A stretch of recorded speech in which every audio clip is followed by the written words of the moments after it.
I knew then that the state of political rhetoric was encouraging violence. I think it's imperative now, more than ever, that the leaders in our country disavow violence and lead by example. Through the years, I've personally been exposed multiple times to political violence. I was in the right field batting cage when the crazed shooter unleashed nearly 200 shots at our congressional baseball practice. I'll never forget Steve Scalise valiantly trying to drag his body away as the gunman continued. Later that year, a Trump-hating felon attacked me from behind in my yard. I was just straightening up from picking up a tree limb. I was wearing noise cancellation headphones, never saw him coming, running pell-mell down the hill. I was struck in the back. The force of the blow sent us through the air nearly 10 feet, down the hill until his shoulder impaled me as we hit the ground. 6 of my ribs were broken. 3 of the ribs were completely separated, such that for weeks, the ends of the ribs would grind upon each other. My lung was damaged. For weeks, I could inhale, but not have the rib strength to exhale. I developed 2 pneumonias. The pain was such that I could only sit up in bed by tying a rope to the foot of the bed and pulling myself up. But even then, the pain was that of 1,000 knives. Over the year of recovery, I began to cough up blood. I underwent removal of part of my lung. Complications led to an infection in the space between my lung and chest wall. I spent a week in the hospital having the infection lavaged every 6 hours through a chest tube. Recently, Senator Mullin, if you have time to listen, you were confronted by constituents that were angry because you voted against my amendment to stop all funding for refugee welfare programs.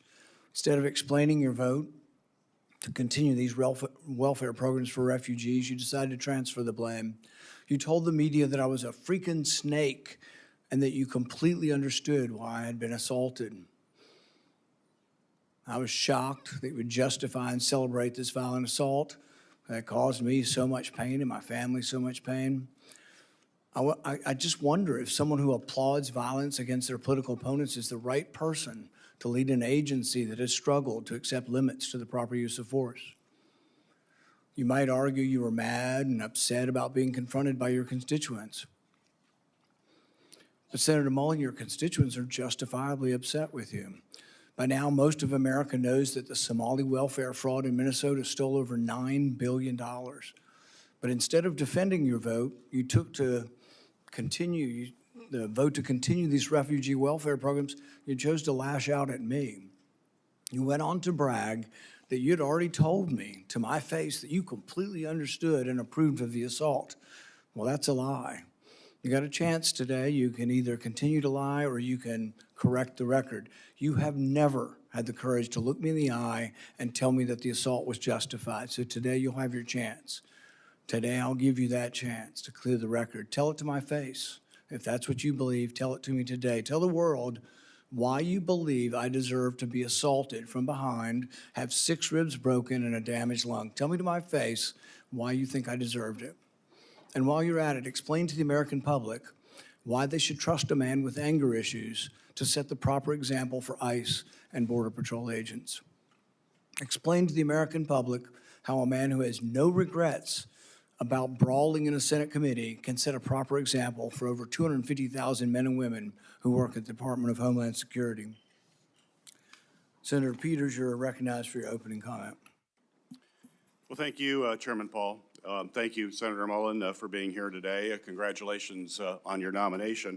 And I certainly appreciate your willingness to meet with me as well as my staff as we consider your nomination to serve as Secretary of the Department of Homeland Security. I'd also like to welcome your family who is joining us today and to thank all of them for their commitment to public service. We do it as a family, as you know. The Department of Homeland Security is a complicated organization with challenging operational dynamics. As everyone is well aware, many components within DHS are currently operating without funding. But let's be clear, Democrats are committed to funding TSA, FEMA, the Cybersecurity and Infrastructure Security Agency, and the Coast Guard while we negotiate much-needed ICE reforms. We tried to pass those bills by unanimous consent multiple times over the past 2 weeks, Unfortunately, Republicans have blocked those bills each and every time. Yesterday, the White House sent a letter laying out their latest offer, but the devil is always in the details. Administrative action is not enough. We need to pass real reforms into law. If Republicans really do agree with us that TSA and other personnel need to be paid, then they should join us and pass the bills to pay them today. We can do that while we continue to negotiate needed ICE reforms.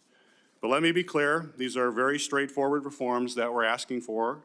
We just want ICE to follow the same rules that our local police and our local communities follow every day.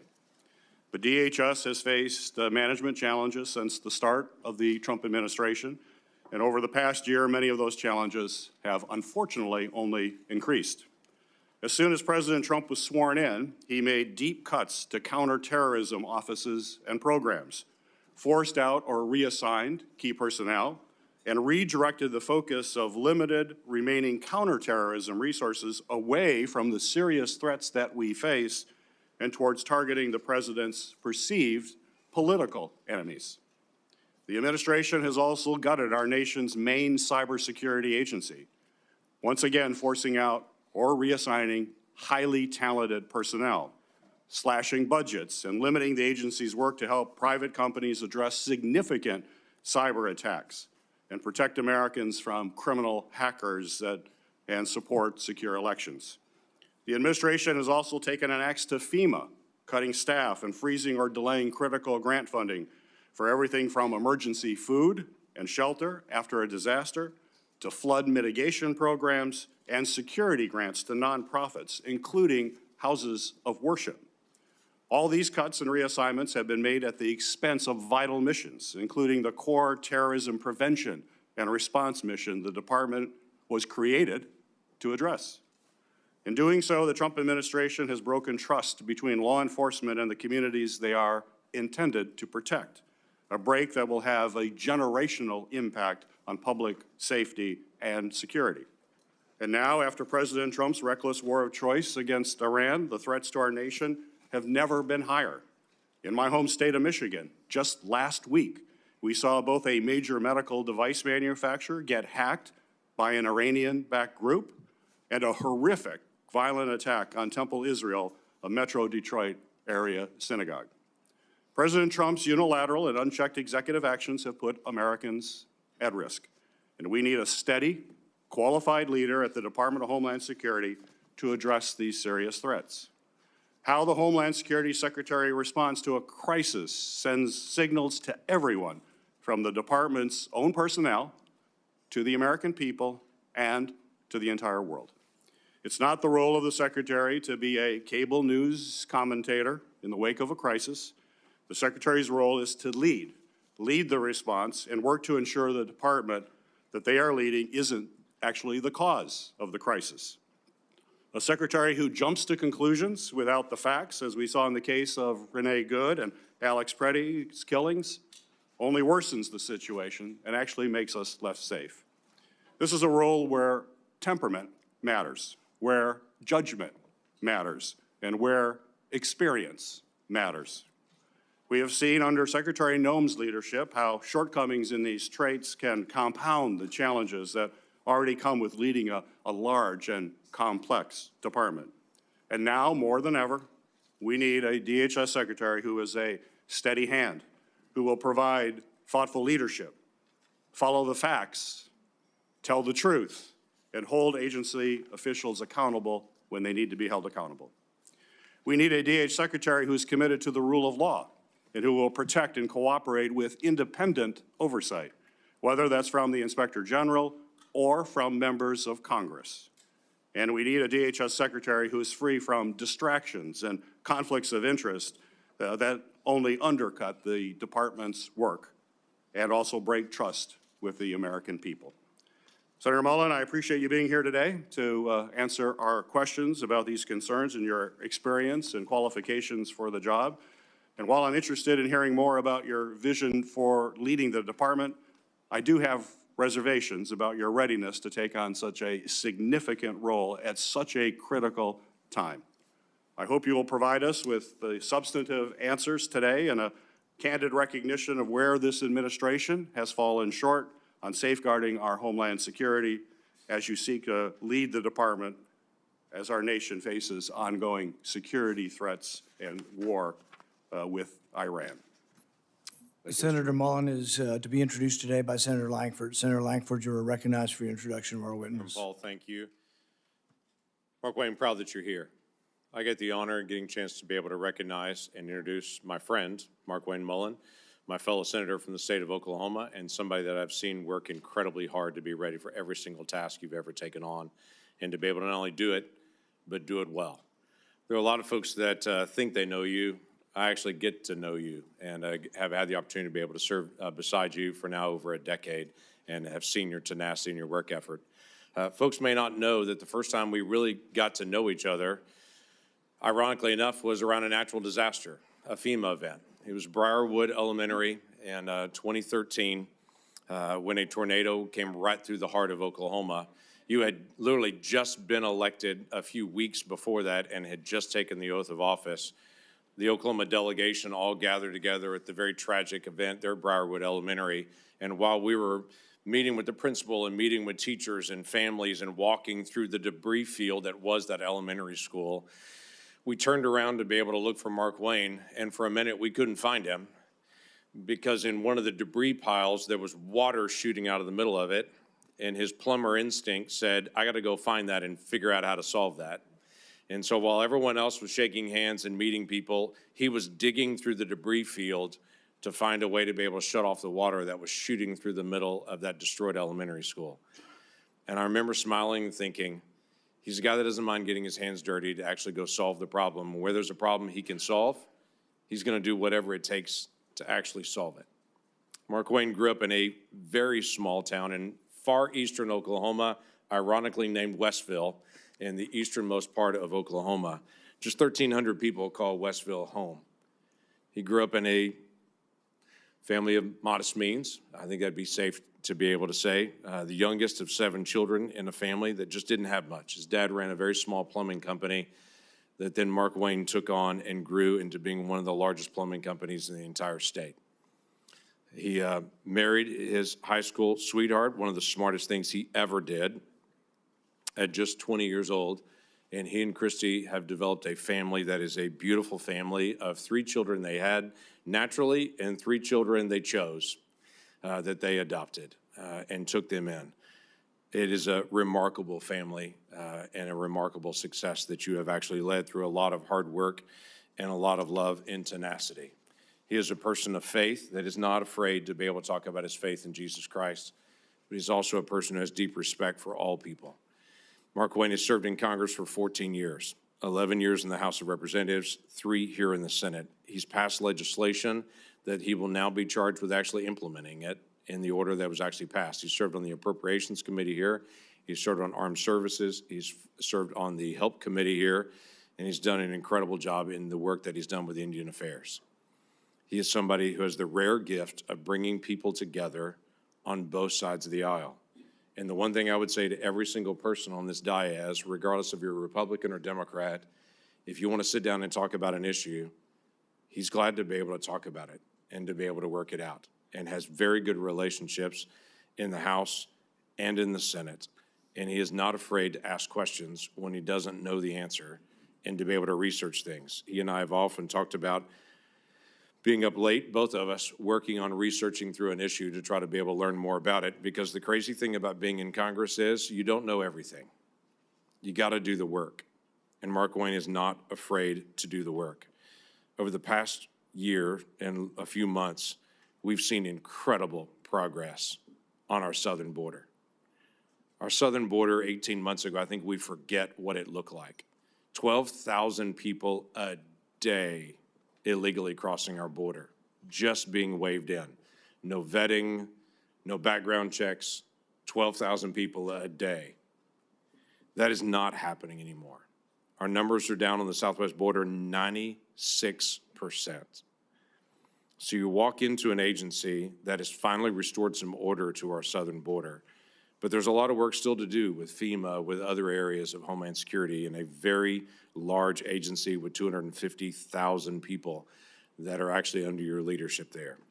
So I'm confident that you'll be able to take those things on. Not only am I confident, the National Border Patrol Council has already sent a letter in strong support here. And Mr. Chairman, I'd like to ask unanimous consent to insert to the record the National Border Patrol Council, their letter of support, leadership of the Cherokee Nation, their strong support, and then my fellow Senator Katie Britt has an opening statement who I'd like to also submit for the record with unanimous consent. Without objection.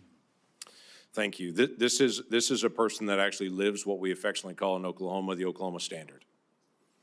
That when hard things actually occur, you step up and you serve your neighbor, and you find ways to be able to help people to do the hard things that have to be done.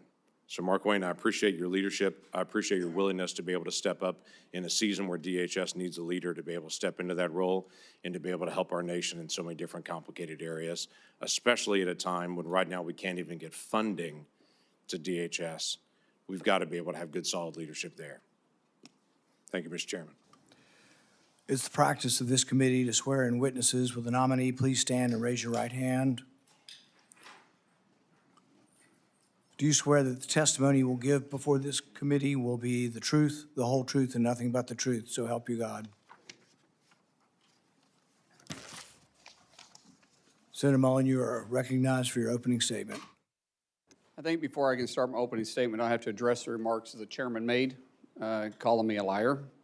Sir, I think everybody in this room knows that I'm very blunt and direct to the point, and if I have something to say, I'll say it directly to your face. If you recall, back in my House days, we actually did have this conversation because of remarks that I've made. You were in a room. I simply addressed that I said I could understand because of the behavior you were having, that I could understand why the neighbor did what he did. As far as my terms of the snake in the grass, sir, I work around this room to try to fix problems. I've worked with many people in this room. Seems like you fight Republicans more than you work with us. I did address those remarks. I did explain your gimmicks by the amendment you put forth. And as far as me saying that I invoke violence, I don't. I don't think anybody should be hit by surprise. I don't like that. But if I do have something to say, everybody in this room knows I'll come straight to you. I'll say it publicly and I'll say it privately, but I'll never say it behind your back. So for you to say I'm a liar, sir, that's not accurate. And I got proof to say that because you have spent millions of dollars in my campaigns against me because we just don't get along. However, sir, that doesn't keep me at all from doing my job. I can have different opinions with everybody in this room, but as Secretary of Homeland, I'll be protecting everybody, including Kentucky, as much as I will my own backyard in Oklahoma. It's bigger than the partisan bickering that we have. It's bigger than the political differences we have. The truth is, I have a job to do, and I don't like to fail at anything, at all. So I can set it aside if you're willing to set it aside. Let me earn your respect. Let me earn the job. I won't fail you. I won't back down from a challenge, and I'll also admit when I'm wrong. I'm not perfect. I don't claim to be perfect. I make mistakes just like anybody else. But mistakes, if you own them, you can learn from them. And you can move ahead. And I'll make that commitment to you.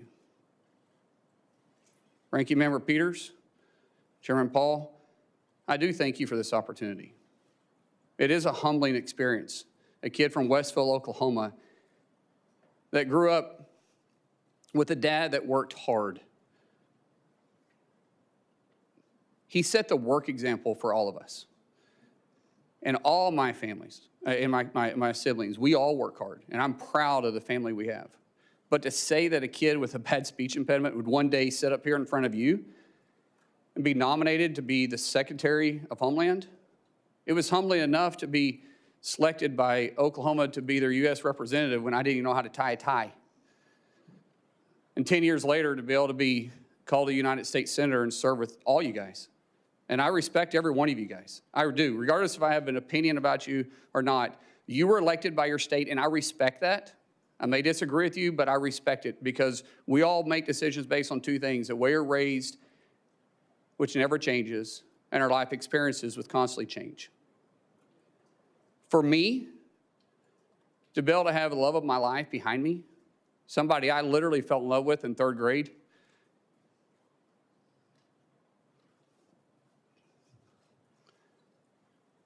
I knew I was going to marry her in 8th grade. She didn't know that yet. We had to work through that process. But at 18 years old, and I was 19, she agreed to marry me. I didn't have anything. I was on a wrestling scholarship, living in a dorm. She was cheering at Northeastern State University. I think she fell in love with my truck, because my truck was pretty cool. But the truth is, we didn't know what we didn't know, but we did know we loved each other. And I haven't been perfect. I apologize to her quite often and send her flowers all the time. But I still am humbled by the fact that we've got to enjoy this walk together. We've had God on our side and her right beside me. And to our 6 children who's been on this adventure with me, what an adventure it's been. We have a saying in our family, you're never going to change anything you're willing to tolerate. That's how we live our life, and that's how we move forward. And regardless of what's in front of us, we always take it on as a family. And I'm not scared of a challenge. I am scared of failure. And so I will work hard each day. I'll work hard to make the 280,000 employees at DHS with the 22 agencies that's underneath me proud. I'll show them somebody that no one will outwork. I'll work beside them every single day to not just secure a homeland, to bring peace of mind and confidence to the agency. My goal in 6 months is that we're not in the lead story every single day. My goal is for people to understand we're out there, we're protecting them, and we're working with them. My goal is to make every one of you guys proud. My goal for those that don't support me, regret not supporting me. But we have to get DHS funded. We have to. My friends, we have to set the partisan side down. And we have to realize that we're putting our homeland and the peace of mind at risk for the American people. Sometimes it's political theater, sometimes it's true differences. But what we do know is that we're playing with fire. We have 280,000 DHS employees right now that are on day 30 without pay, and they're still showing up every single day to do their job. That is a dedicated group of people. And we should all be proud of them. We should all be working together, and we should all be trying to fund them. So I pray, seriously, I pray that we can get past this. That once this hearing is over and once we go through this process, I get it. I get some of it's got to be political theater. I understand it. I've had to really pray about my attitude. But I will say, once it's over, I hope we can work together and get them funded. So when I walk in, if I'm fortunate enough to be confirmed, if I walk in as secretary, that these guys are ready to go to work day one. So God bless you. Thank you so much for this opportunity, and I look forward to your questions. It's the standard practice of this committee for the chairman to ask nominees the following question. Do you agree without reservation to comply with any request or summons to appear or testify before any duly constituted committee of Congress if you're confirmed? I do. We'll now proceed to 7 minutes of questioning.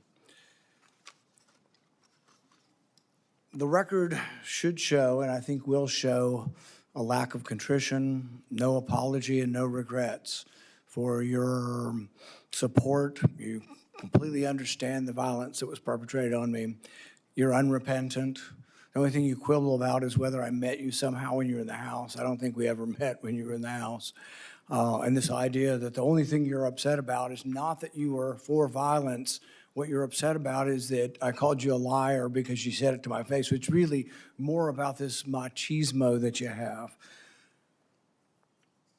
When in Oklahoma the media ask you about the refugee welfare programs, the programs you voted to continue funding, it was this whole idea that you were going to transfer it because you were uncomfortable, your anger, low impulse control, causes you to then go after and decide that you're going to go after me as well.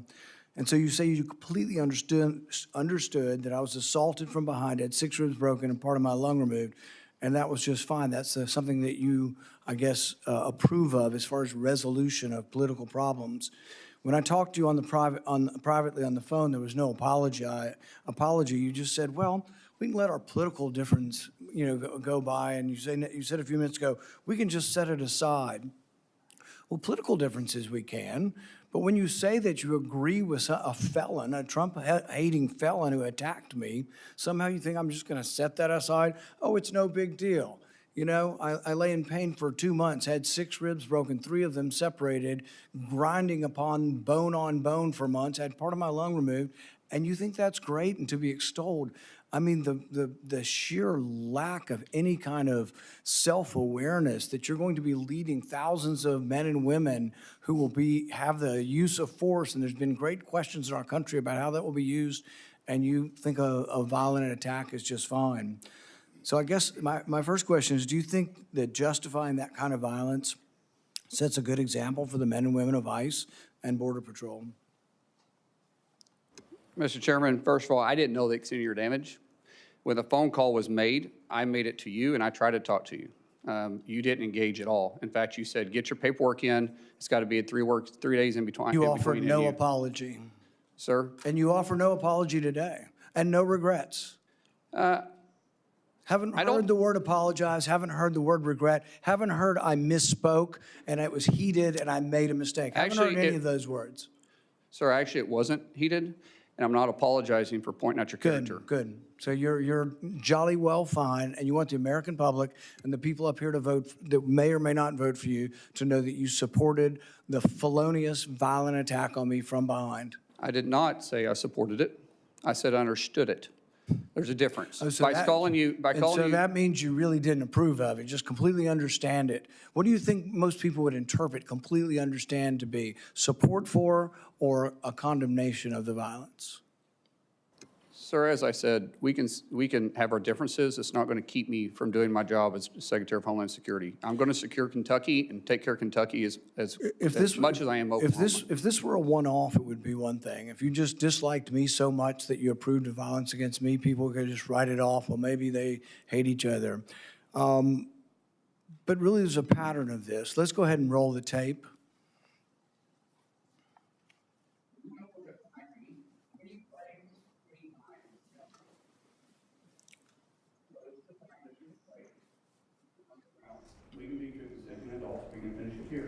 Okay, that's fine. Perfect. You want to do it now? I'd love to do it right now. Well, stand your butt up then. You stand up, Bob. Oh, hold it. Oh, stop it. Is that your solution? Oh, no, sit down.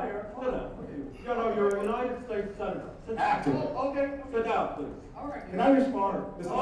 Hold it.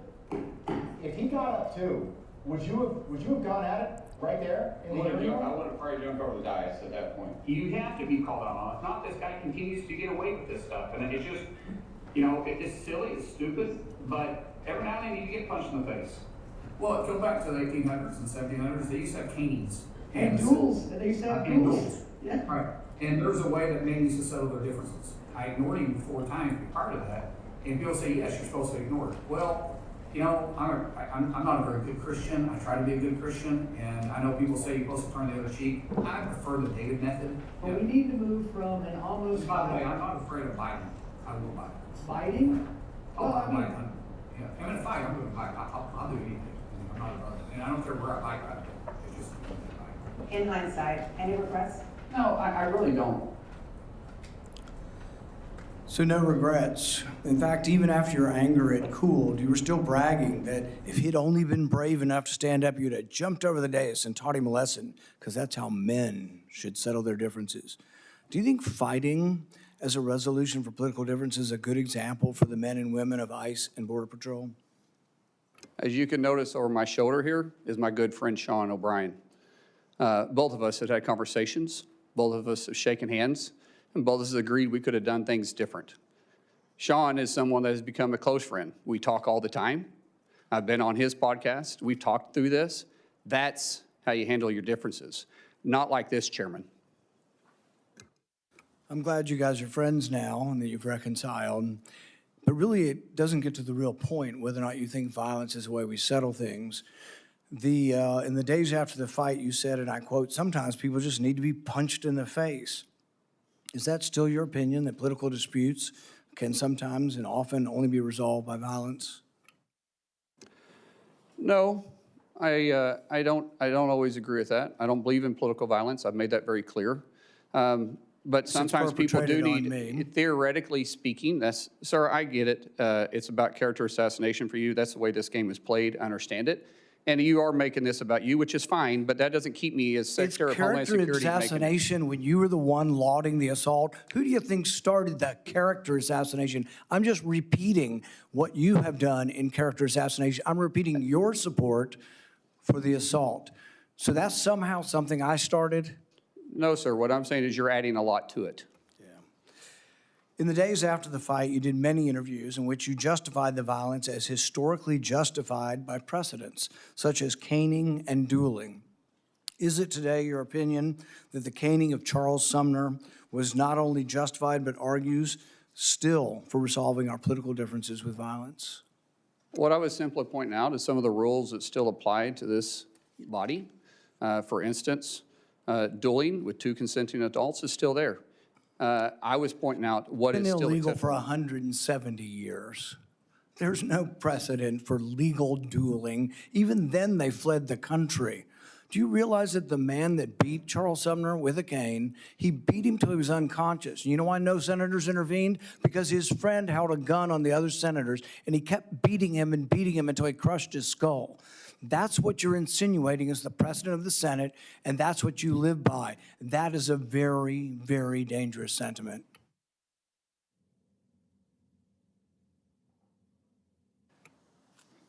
After a half a dozen victory lap interviews where you pointed out that the union guy was just lucky that fear kept him from standing up, Dana Bash asked you if you have any regrets about bringing violence to a Senate committee, and you replied that you have no regrets.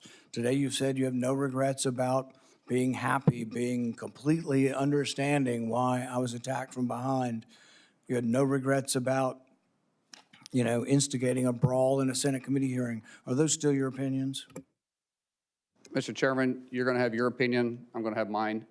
As Secretary of Homeland Security, I'm going to bring peace of mind and security to this country, and I'm going to stay laser focused on that. Senator Peters.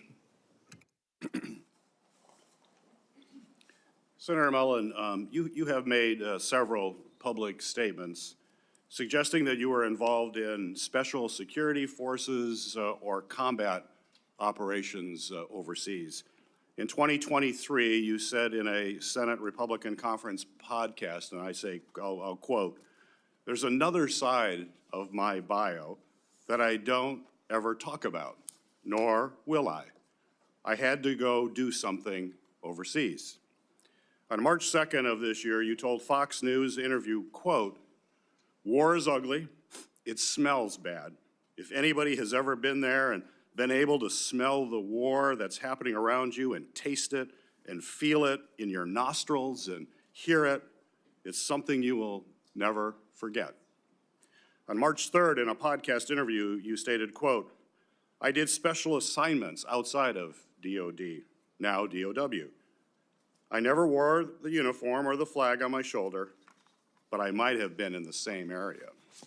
Your statements in public interviews and your responses to the committee are, quite frankly, confusing, and they are inconsistent. And I'd like you to clear this up. You're under oath. We can clear it all up right now. And first, I'd like to ask unanimous consent to enter into the record my letter to you on March 11th and your addendum to the committee of March 12th regarding any overseas special assignments. Without objection. So my question for you, sir, is before your time in Congress, other than on vacations with your family, have you ever traveled to a foreign country? No. You've never traveled to a foreign country? Outside of vacation or mission work, no. Okay. Have you, your FBI report does show some travel. I think it was to Georgia and Azerbaijan. You marked that that was not for tourists? Are you referring to August of 2021 when we went to go get the Americans out of Afghanistan? I'm just That's saying. what that travel was for, which Okay. we did So clarify that. you have traveled. So you've traveled to Azerbaijan and Georgia. That was in your FBI report, although you just said you've never traveled. Sir, I thought you was referring to a different time, but in 2021, it was well documented. In fact, Okay. it was all over the news, and I actually did say that, and we put that down on the report. But that was us, which was all over the news, trying to go with a Okay. extremely experienced No, team. I've got other questions, thank Yeah. you. But, so you have traveled overseas, despite your previous comment. Were you ever, excuse me, ever an employee, volunteer, or otherwise involved with the Department of Defense, State Department, or other U.S. agency or contractor for any of those departments? No, and Senator, I think there's a misunderstanding here that I could clear up if you want me to clear up for you. Please? Okay, so, which this is official trip, and it is classified. But in 2015, I was asked to train with a very small contingency and go to a certain area, which was scheduled for 2016. During that time, I was asked to go through, had to meet certain training qualifications, had to go through SEER training. The training and stuff was kind of fun. The SEER training was absolutely awful. And I have spoken in general about my experiences, but I've never spoke specifically on details, on dates, or on the mission. And that was official, and there was nothing in the report to the committee. Actually, it said you do not have to claim any official trips. And like I said, that was an official trip that is classified. This is an official trip while you were a member of Congress? Yes. 2015, 2016, I was a member of Congress. And there was Some of it may be public, but it would be very small. Most of it, because of my recollection, which we're going back 10 years, I think there was only 4 people read in on it. So where was that trip? I just said it's classified, sir. It's classified. So the letter that we sent to you said that we need to have information of any of these activities. It said not official trips. Your paperwork was very clear, excluding any official trips. This was an official trip as a member. Well, we have more questions we're going to have to ask. When in the FBI report, I asked, is there anything in that report that is classified, that you were involved in any kind of classified operation at all? And there's none. It was also excluding, it also said excluding official duties. It says that.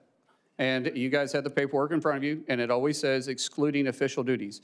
We had this committee come to us and ask the same questions. We talked about doing mission work. We talked about doing mentorship. But they said official duties that was in your official capacity does not have to be talked about. So where did you smell war? Sir, I just said that this was classified, and the dates, locations, and admission, I've never spoke specifically details about. Well, we can get that information. That's fine. Mr. Chairman. You're welcome to get it. We will want to find out more information about that. That's perfectly okay, It's important to Senator. have the truth here, and that you're portraying yourself in a truthful way. I think it's Sir, I'm important not for a portraying secretary. myself in any way other than you're asking the question. I said I would try to clear it up for you. We'll continue to work on that. Thank you.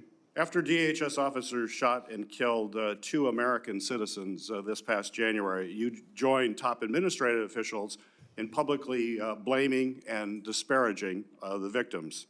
Following the killing of Renee Good, Secretary Noem called her a domestic terrorist. You, sir, you called Alex Preddy, quote, a deranged individual that came in to cause max damage. Could we expect those kinds of quick responses if you are confirmed as secretary? Would you be basically, well, you responded as Secretary Noem. Are we going to just expect that same behavior all over again? No, Senator. I have a deep amount of respect for you. We've had our differences, but I do respect you. I think I said this privately when we had a conversation. Those words probably should have been retracted. I shouldn't have said that, and as Secretary, I wouldn't. The investigation is ongoing, and there is, like I said, there's sometimes going to make a mistake, and I'll own it. That one, I went out there too fast. I was responding immediately without the facts. That's my fault. That won't happen as Secretary. So you regret that statement? I already said that, yes, sir. Would you want to apologize to the family of Alex Preddy? Well, sir, I just said I regret those statements. Is that the same as an apology? I haven't seen the investigation. We'll let the investigation go through, and if I'm proven wrong, then I will absolutely. How would you characterize your relationship with President Trump? He's a friend. How frequently have you spoken with him in the past year? Often, most of the time about my family. If you want to explain the friendship, I'll tell you. My wife will tell you the same thing. When someone loves your kids when they're going through a difficult time, like we have, the amount of outpouring of support from the president and the friendship we saw going back to 2000 or 2020 was quite remarkable. And so I speak to the president from a friend level more than I do a policy level. Okay. I have more questions, but my time is up. Thank you, Senator. We'll be doing it in a second round. Okay, thank you. Senator Moreno. Thank you, Mr. Chairman, and thank you, Senator Johnson, Senator Lankford, for letting me skip the line. I have to, unfortunately, go to Dover for the dignified transfer, so I appreciate taking the time. It's not often that I get to ask questions for somebody who I've known for a long time, meaning in politics, 2.5 years is a long time. I've gotten to know you as a friend, as a colleague. I've seen you interact as a dad. I've seen you interact as a husband. And I just want the American people to know you're a good man. Thank you. That doesn't always go through all the political shenanigans. And maybe you're not going to replace Shakespeare as the next greatest orator on earth. You talk from the heart. And that's okay. You are who you are. You don't, and I think that's what you don't apologize for, is just being yourself. And sometimes we're imperfect. We don't do the 20-person focus group every time you say a word. And I think that's what people like about you, Markwayne. So I appreciate you being here. I honestly just have one question for you. Do you pledge to support and defend the United States of America nearly as much as you would protect and defend your family? Without doubt, sir, yes. So I'm going to ruin everything for the audience. You will be confirmed. You will have the job, and you're going to make this country safer and better, and for that I thank you and thank your family for supporting you. So I will use the rest of my time now to make a little case to the American people.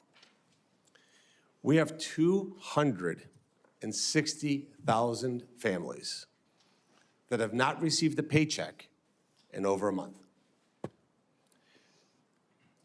260,000 American citizen families who have not received a paycheck in over a month. None of those people are in charge of policy. There's not one of those families that makes policy decisions for the most part. That's on the people here. There isn't a single human being on this dais that has missed a paycheck. Every single one of us has gotten a paycheck the last 30 days and before that. And yet we sit here and we do political theater.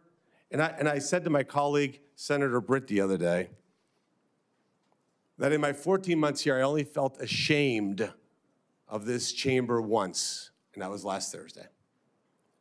When you saw the ultimate political theater, colleagues going, let's fund TSA.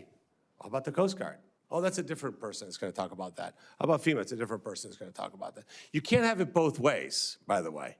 You can't have Democrats saying, I can't believe the Trump administration is cutting government employee numbers. By the way, over 300,000, we haven't missed a beat.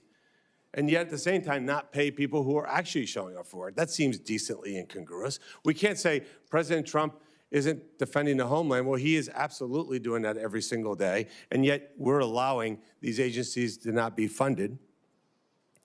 And I have tried really hard to learn how this place works. This is all very new to me.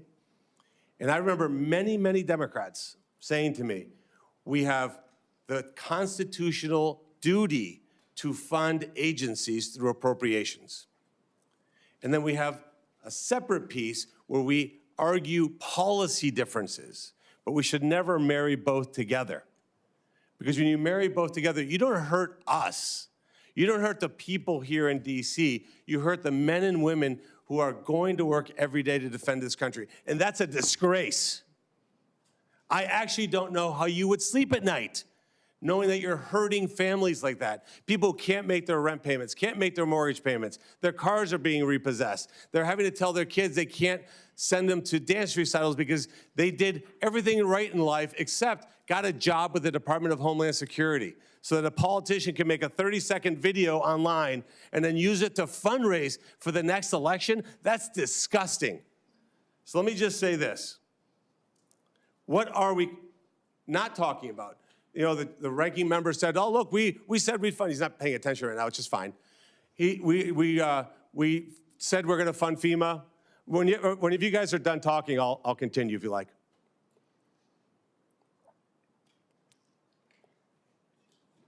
Are you done? Okay, thank you. It's extraordinarily disrespectful. All right, so moving on. You said you're going to fund all these agencies. Here's ones that you haven't funded. USCIS, near and dear to my heart. Near and dear to my heart. That's how I became a U.S. citizen. We've defunded the agency that allows legal immigrants into this country? That is insane.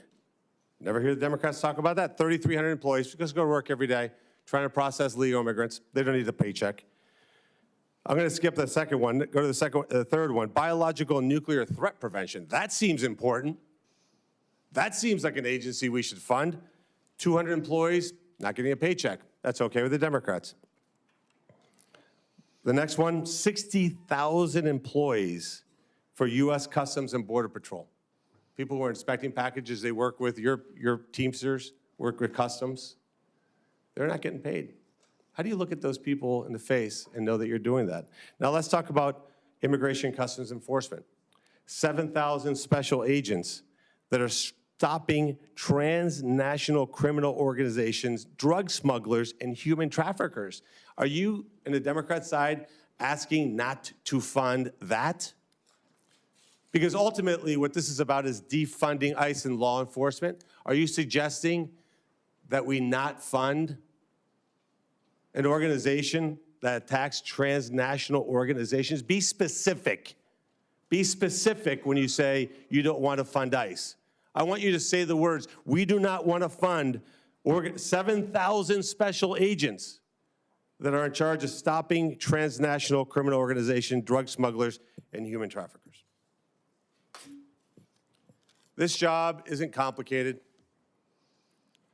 The American people send us here to get things done, and yet for the third time in 6 months, we've shut down this government with total impunity. They will go home and just make social media videos and try to blame Republicans. It is a disgrace. It's even more of a disgrace, honestly, that you talked about the respect that Senator Mullin shares. You guys have side conversations, don't listen, and that's fine. You don't have to. But what I'm going to do now is I'm going to leave. I'm going to go pay respects to 3 soldiers who died so that we can have the liberties that we enjoy here. And you guys continue with political theater, personal attacks, whatever you can do. I know that is a good man. I will vote for you. Our Republican colleagues will vote for you. You will get confirmed. You will do a great job, and you will make this country proud, Markwayne. Thank you, and thank you for standing by a great American person. Senator Hassan. Well, thank you, Mr. Chair. Before I start with my remarks and my questions, just with regard to Senator Marino, who has left the dais, the American people should know this. ICE is right now funded with more money than it's had in past budgets. And the partial limited shutdown that we have right now has nothing to do with ICE. Meanwhile, Democrats have consistently over the last week moved to fund the rest of the Department of Homeland Security, and the Republicans have blocked that funding. So let's just be clear about what's happening here.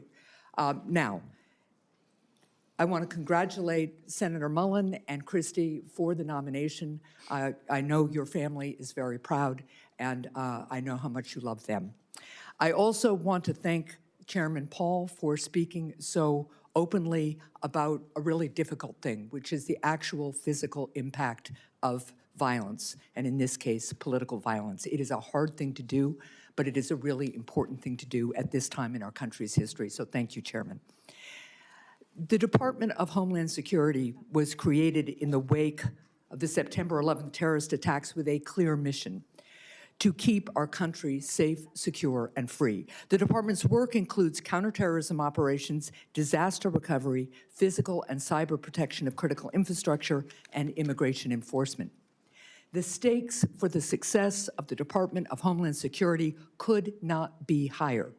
And that's also why Granite Staters and Americans of all stripes have been deeply concerned about what they've seen from the Department of Homeland Security under this administration. People have been rightfully outraged about the lawlessness from the department's leadership, which has not only resulted in the death of 2 American citizens, but has also led to the hollowing out of agencies like FEMA. So to Senator Mullin and my colleagues, what happens here in this room today is not nearly as important as what happens at our border, on our streets, in our communities, and in our businesses tomorrow and every day thereafter. So, Senator Mullin, I'm going to start with a question I have asked every one of the president's nominees. If directed by the president to take an action that would break the law, would you follow the law or follow the president's direction? Senator, thank you for the questions and thank you for the concerns. First of all, I've enjoyed working with you on several different issues. We've had very blunt conversations. To answer your question, the president would never ask me to do that. Well, certainly everyday Americans who have served on juries would disagree with you about that. And the example he has set calls into question that answer. Let's Senator, move, sir. yeah. I have limited time, as Okay, you yes, well know. go ahead. In the past 14 months, Secretary Noem has fundamentally broken the American people's trust in the Department of Homeland Security. The top priority of whoever leads this department next must be to rebuild this trust. If confirmed to lead the department, how will you be different from Secretary Noem? Senator, I think I've said this in a private conversation too. I love Senator Noem's family, and I consider them friends. But everybody has different leadership styles. And throughout my businesses, when I would have to transfer one manager to the next or one executive to another area, and now you bring in a different one, they all have different management styles. My management style is empowering people. And as I said in my opening statement, I want to protect the homeland. I want to bring peace of mind, and I want to bring confidence back to the agency. I'm not going to be the smartest guy in any room I walk into, but I know how to get talent, and I know how to bring those people together. Let me interrupt you again. I'm Yes. sorry, sir, That's okay. because our time is limited. But let's be really clear. What Secretary Noem did was give the green light to lawless behavior. Are you going to give the green light to lawless behavior?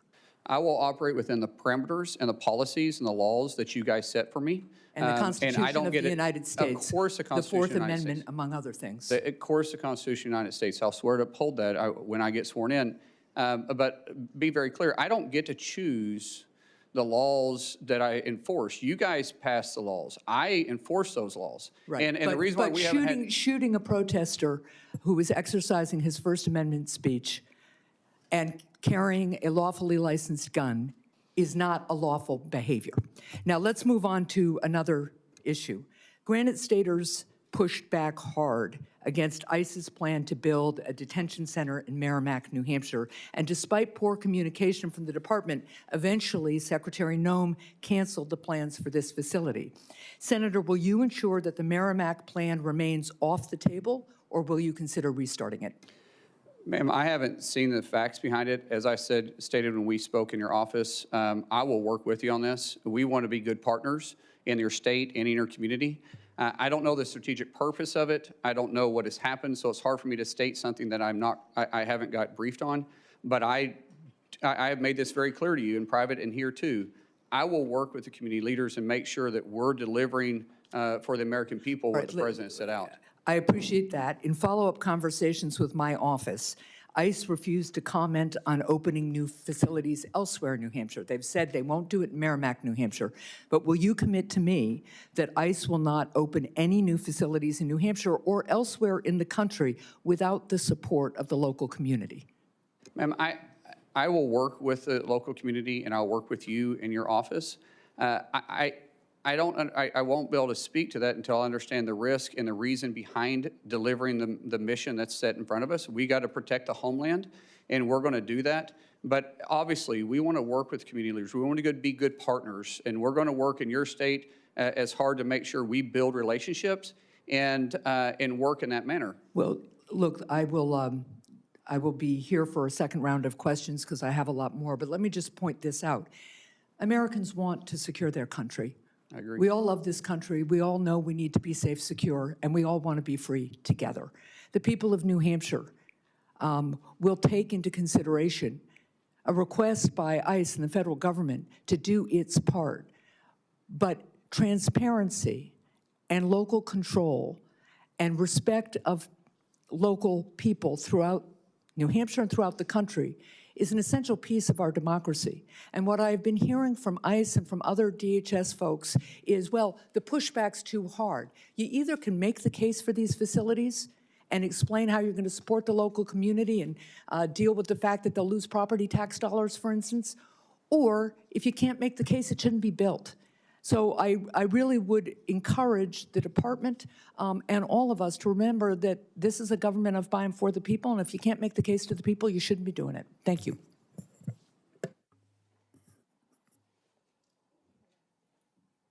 Senator Johnson. Thank you, Mr. Chairman.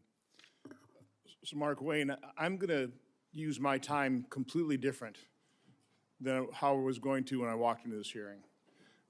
I can't top what Senator Marino, the comments he made about how unconscionable it is that we're not funding and we're not providing paychecks to those 260,000 men and women that you will be soon leading.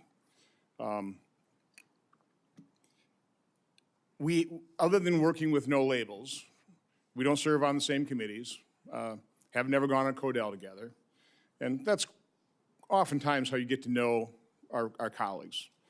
So I don't know you as well as some of the other people on the dais here.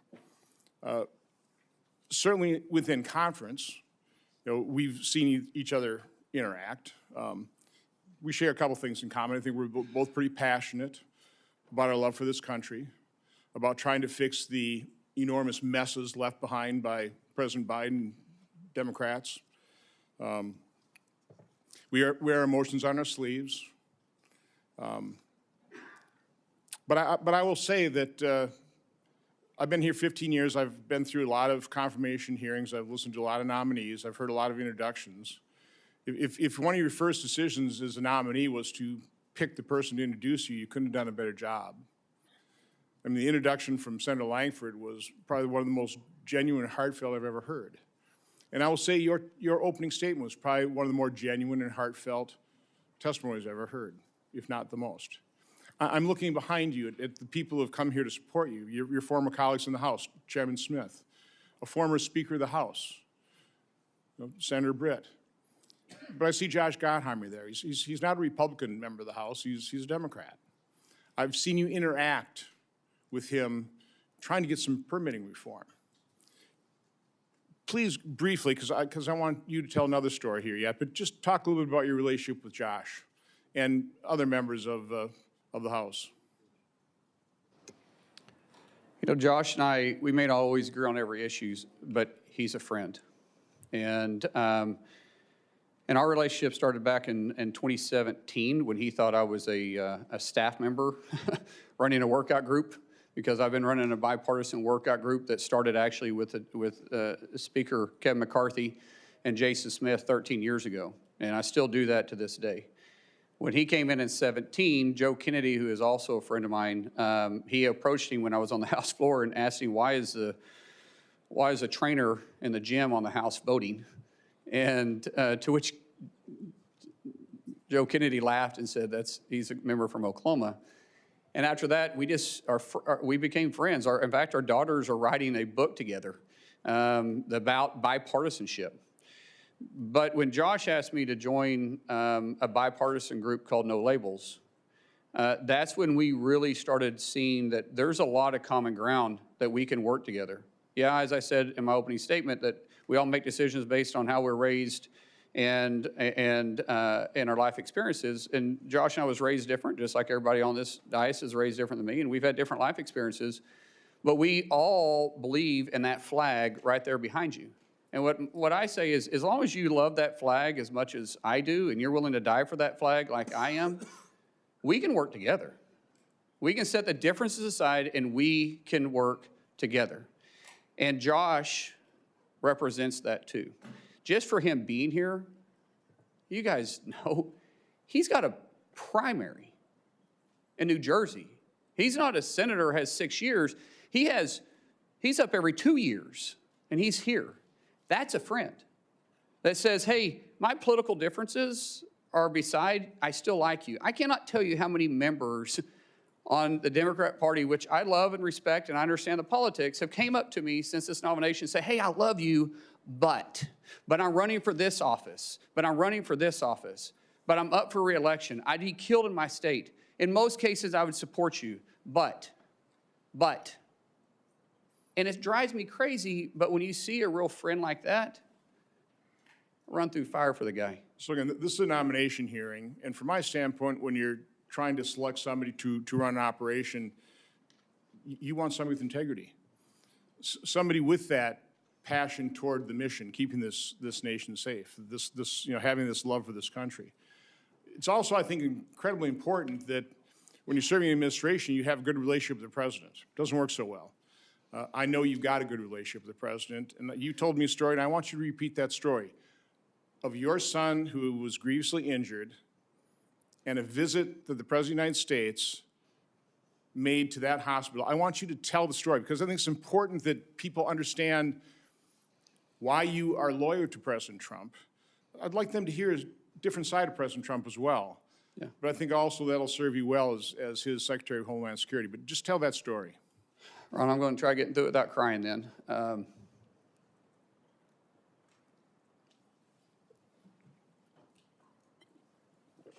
It's not about President Trump, it's about my son.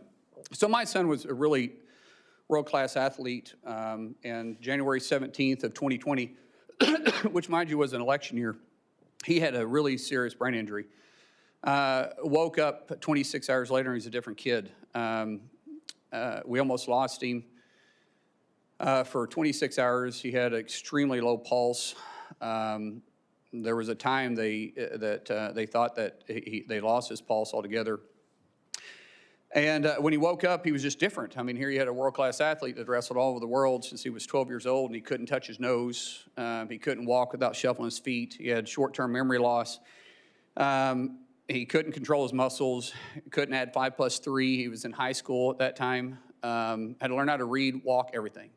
And the president found out about it, and he gave me a call immediately. And one thing that the president joked about was, like, he said, let me get this straight. He doesn't know who you and Christy are, but he knew who I was because the only question you got right is who the president was. And he said, Trump, with his cocky grin on his face. And but the president didn't understand the severity of it, but he heard it in my voice, and immediately he went to work. I told him we had to get to Bakersfield, California, to the Center for Neural Skills, which is one of the best neural rehabilitation places in the world.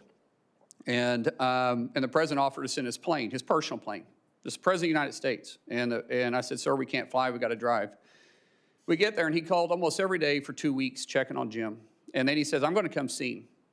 And now this is the middle of the election. This is Bakersfield, California, really not an area he's got to go campaign. And he took the time to come up there and see Jim. And the center told us that the short-term memory loss something would trigger it. Some big event would eventually trigger where he'd start retaining stuff. Until then, he was still having issues. And the president arrived, and of course there was cameras and everybody around, and of course none of the media ever talked about it, which was funny because the president called him on stage and talked to him. And then we went to the back, and the president didn't talk to me. He didn't know I was in, I mean, he didn't care if I was in the room. Here's a guy that's been over, and his tie is about as long as my son because my son's, it stunted his growth, and so he's 5'3" the rest of his life. And his team came to him twice and said, sir, we got to go, we got to go. On the third time they came over to him, he looked at him and he says, hey, I guarantee you that plane won't leave without me. And for the next 15 minutes, he did nothing but love on my son.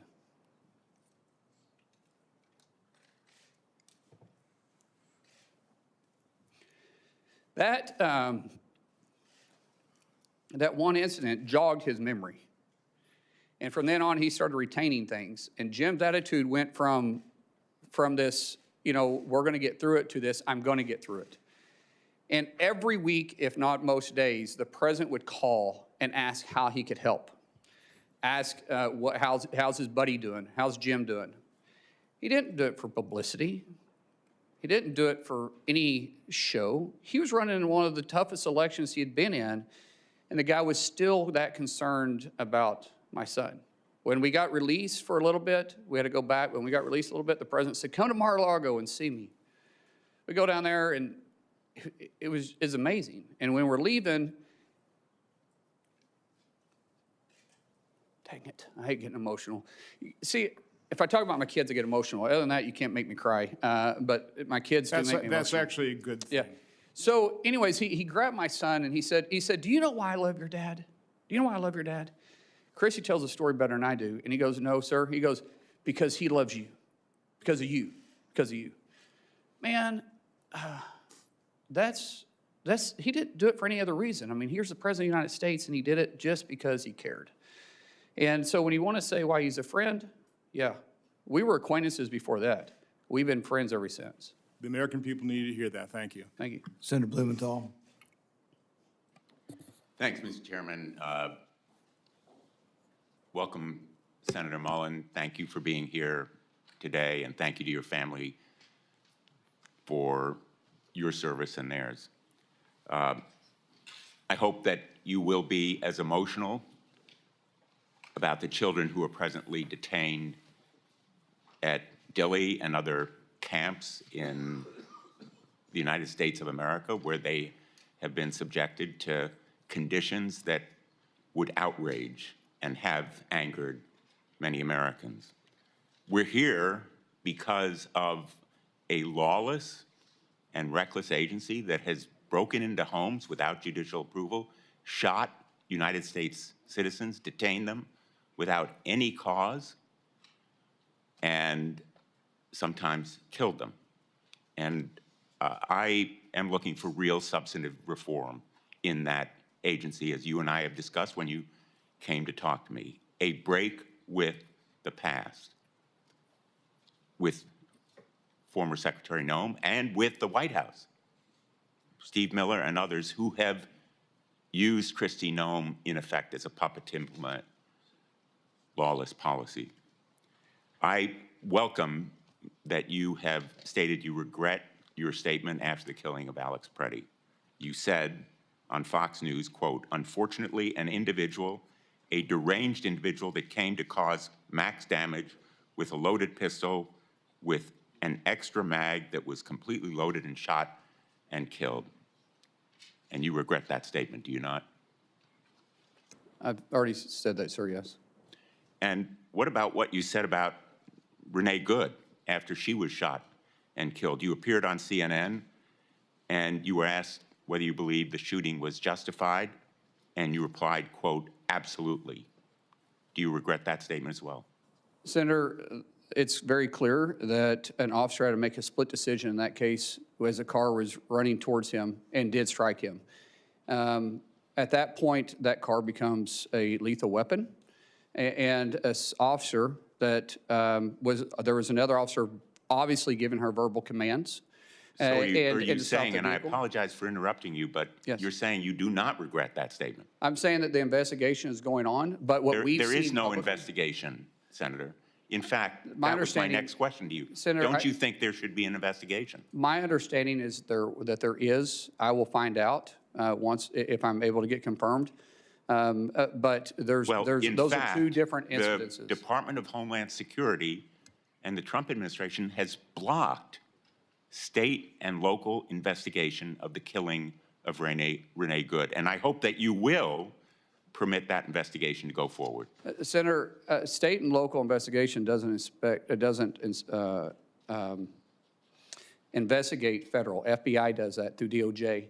And I believe the FBI is looking at this case. And I do want to say something to you. What you said about the terrible conditions that this administration is putting in kids. But what you left out is that they've actually recovered over 160,000 kids that were trafficked or lost during the Biden administration. What is inhumane is the 12 to 13,000 individuals coming across the border every single day, and we're not having track of the kids. At one time, the number's up to Let me move on, 385,000, and Senator Mullin. that's sad. Because you said that you were going to be, and I'm quoting you, blunt and direct and to the point. So I regret that you don't retract that statement about Renee Good. But I want to ask you about a statement that was made regarding the Preddy killing by Steve Miller in the White House. He said, quote, that Preddy was a domestic terrorist who, quote, tried to assassinate federal law enforcement.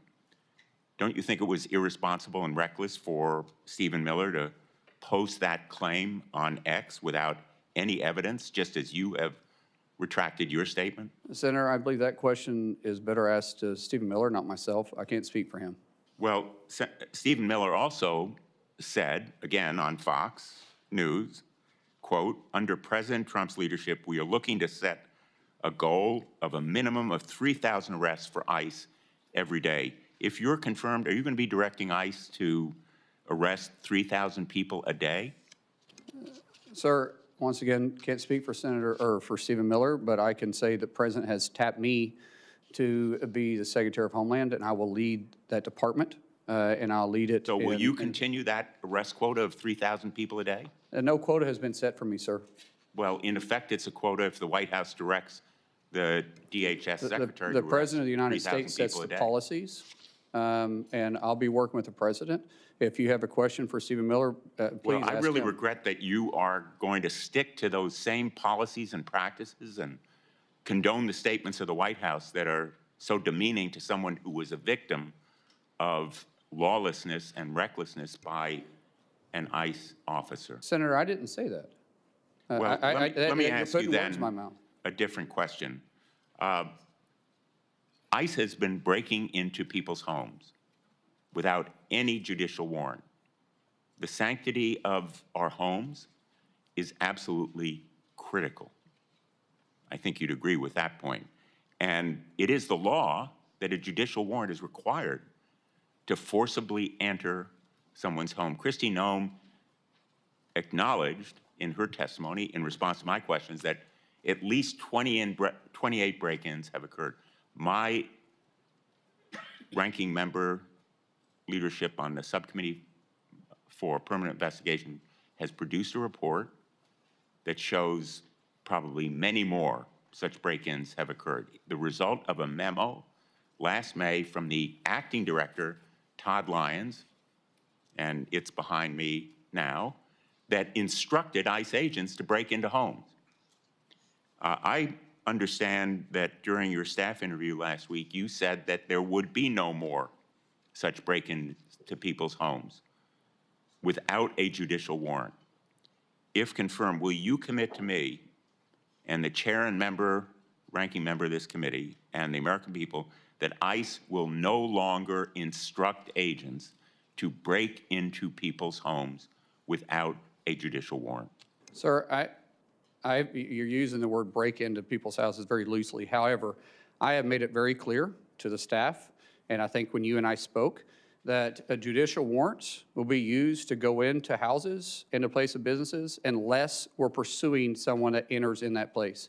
I have not mixed words with that, and I haven't changed my opinion about that. A whistleblower testified to our hearing that, in fact, ICE agents have been instructed as part of their training to forcibly enter. I know you don't like the word break-in, but forcibly enter is breaking into somebody's home, bashing down the door, terrorizing children, instructed them to adopt this policy. Will you commit that no longer will ICE agents or CBP agents be instructed to forcibly enter people's homes without a judicial warrant?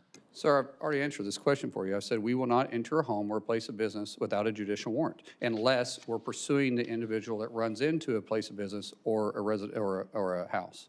Senator Lankford. Thank you. Thank you. Markwayne, right now, is FEMA currently funded? No, sir. Is CISA currently funded dealing with cybersecurity? No, sir. How about TSA? No, sir. Secret Service? No, sir. Coast Guard? No, sir. Customs and Border Protection? No, sir. The Weapons of Mass Destruction Office, No, sir. customs professionals. No, sir. This is something we got to get resolved. We can complain all we want to about where things are, but we have an argument and a disagreement on policy areas, and 250,000 federal employees and their families are the ones that are suffering because of our argument. There's a way to solve this. We've talked about it a lot. We should just stay here until we're done. Just keep arguing it out until we've actually solved the problem. But instead, we broke last weekend. Everybody flew home right past the TSA agents that are not getting paid while we flew home. Why didn't we stay? To be able to try to get things resolved. That's my encouragement, has been my encouragement all along. We shouldn't walk away from a disagreement when there are families all over the country that are the ones suffering for it. Unfortunately, the state of Oklahoma is pretty familiar with natural disasters, as you know well. You and I have been in multiple different natural disaster scenes. There's a lot of work that's happened at the border so far. The border has moved from 12,000 people a day illegally crossing the border and being released into the country, unvetted, unchecked, to now a handful of people even attempt to cross our southern border, and those that are arrested and detained, as is the law. FEMA is still an undone project. And I'm not blaming that on Christy. There's a lot to get done on it, but you're going to walk in with a project going on with FEMA right now. Love to get your ideas and your thoughts. You're very familiar with this area and have great experience on it. What are your thoughts on how to be able to get FEMA into a better place so that people aren't waiting forever for a response? FEMA was never designed to be the first responder. That's the states. FEMA was designed to be the assistance to the states when the disaster reaches certain levels, which we need to discuss those too, because I think some of the levels are unrealistic, especially Senator Hassan and I have talked about this, that sometimes in rural areas, they're not able to meet those thresholds. But working with the state, allowing the state to have their emergency response, FEMA simply helping write checks and assuring that they have the capability and the manpower if need be. But for the FEMA to walk in like FBI walking on a crime scene and taking over, no one's going to care more about their backyard than the people that live there in that state. And I think there's a lot of good ideas. I've heard at meeting with so many of you all, there were so many great ideas on how to make FEMA work better. It's got a great mission. And I think people at FEMA want to do their job, but we can be more effective and be more direct and speed it up. Taking years to get reimbursed is not acceptable. Taking, honestly, months to get reimbursed is not acceptable. See, small municipalities, they can't afford it. They don't have that tax base to do it. And they're already going through a struggling time, which means they're probably losing tax revenue, especially if it hits their town. So we've got a lot of work there. I do believe that the definition of insanity is doing the same thing over and over again, expecting different results. That means we're going to look at each one of the 22 agencies that fall underneath DHS and say, how can we deliver the mission better for the American people? That's great. That'd be a huge help to everybody. Talking about the length of time it takes to get a response, you've been a part of, as I have, on the nonprofit security grants that are out there. We have some locations that are higher risk than others. Synagogues and temples have been one of those very high-risk locations that are out there. Last week in Michigan, we had another situation where an absolute terrorist drove a vehicle packed with explosives into a Jewish daycare, intending to kill as many Jewish children as he possibly could. I mean, that was his intent, was to be able to do that.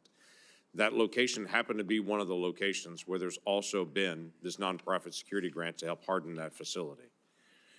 We have multiple challenges here. One of them is when the decision is made, they make a request, go through the paperwork, get approval to be one of those locations that we say, hey, we need to harden this location. Once the approval is done, it may take months to over a year just for the dollars to actually come on it because there's more bureaucratic hoops to go through. So as you're dealing with things like contracts that are out there and the way decisions are made, or FEMA, that's one of the areas I would encourage you to take a look at. I know you're very passionate about. How do you fix the issue where approval's been done and everyone's saying, great, can we get to work? And the federal government says, no, you can't actually get to work. You got to wait some more before the actual work can actually begin to do that. How does that get fixed? We got to streamline the process and cut out the redundancies. The amount of paperwork, the Senator from Michigan and I had a long conversation about this, the amount of paperwork to just, once you're approved, to get the funding flowing, and then the paperwork that's followed up on it is way too encumbersome. And there's a better way to do this. Some of these policies, I have to work with you guys on. Some of these grants were written with checks and balances, which we all got to be very cautious on how we spend the taxpayer dollars. Things that I can change, things that I can cut out on the redundancy part of it, I will work with. Things that, as the Senator and I talked about, things that it may take you to make changes on, we'll bring it to your attention. I will work with you, and we'll see how we can make it better. Be great. As you know, Oklahoma's been one of the leaders in counter-drone. This is a big issue Yes. for us as a country. Every high school football game, every college football game, every gathering of people for every festival and gathering across the country has now become a risk location for drones and drone mitigation. FBI can't be everywhere. We don't want them to be everywhere. We do have to figure out some process. So as you begin to think about this issue, it's a tough one to be able to deal with, but it is a basic national security issue as well. It's going to land on your desk pretty quickly, especially with the Olympics coming, with FIFA coming, all those things that are happening. We got to be able to figure out how to do counter drone and to be able to not just identify there it is, but to also mitigate the risk. What are your initial thoughts? Well, I'd love to speak about that. With funding, talking to some of our agency heads, with a lack of funding right now, we have people quitting because they got to go to work. Meeting these demands are even going to be tougher. So we just talk about FIFA, for instance, and then you talk about 2028, which is going to be the busiest year of DHS in history because we have the Olympics and we have the presidential election going on. It'll take 4 months once funding comes in to start replacing those that we've lost for training before we can get them out in the field. We don't have 4 months with FIFA. But that's and how do we expect these people to stay on the job and work? We're losing institutional knowledge. We're losing people we've already trained. And it's going to be difficult to deliver this mission. The way that I understand is we're behind in UAS and we're behind in FIFA right now on actually delivering the mission that we have to. We're also behind in reimbursing local communities that's also working with us. That's going to have to take a tremendous amount of focus and partnership. And like I said in my opening statement, failure is not an option, so we've got to deliver. But sometimes when you have to rush like this, especially trying to get people on the job because we just quit funding them for the third time in less than a year, and we expect these people to keep working, it puts the mission at risk, and we have a lot of work to do here. Yeah, thanks for stepping up. Christy, thank you. This is a strain on the family and everything else right now. So thanks, y'all, for stepping into this role. Look forward to supporting your nomination. Thank you. Senator Kim. Thank you, Chairman. Senator Mullin, thanks for coming out here. I wanted to just start. Secretary Noem said in a cabinet meeting about almost exactly a year ago today that we should be eliminating FEMA. Can you commit to us here that you don't support that approach and you wouldn't attempt to eliminate FEMA? As I said, I think it needs to be restructured, not eliminated. I think there is going to be bipartisan support for reforms. I think we all understand that, and we certainly saw a lot of problems when it came to Superstorm Sandy. I asked Secretary Noem to work with us, especially as they were going about their FEMA Review Council. I'll be honest with you, that never materialized. We did not see the kind of engagement here that we're ready to have. We have a bipartisan group of senators that want to come up with reforms. Is that something you can commit to working with us on? Senator, I think all of us that's been either in the House or in the Senate always complain about the outreach of agencies. I will make a commitment to you that I'm going to have the best.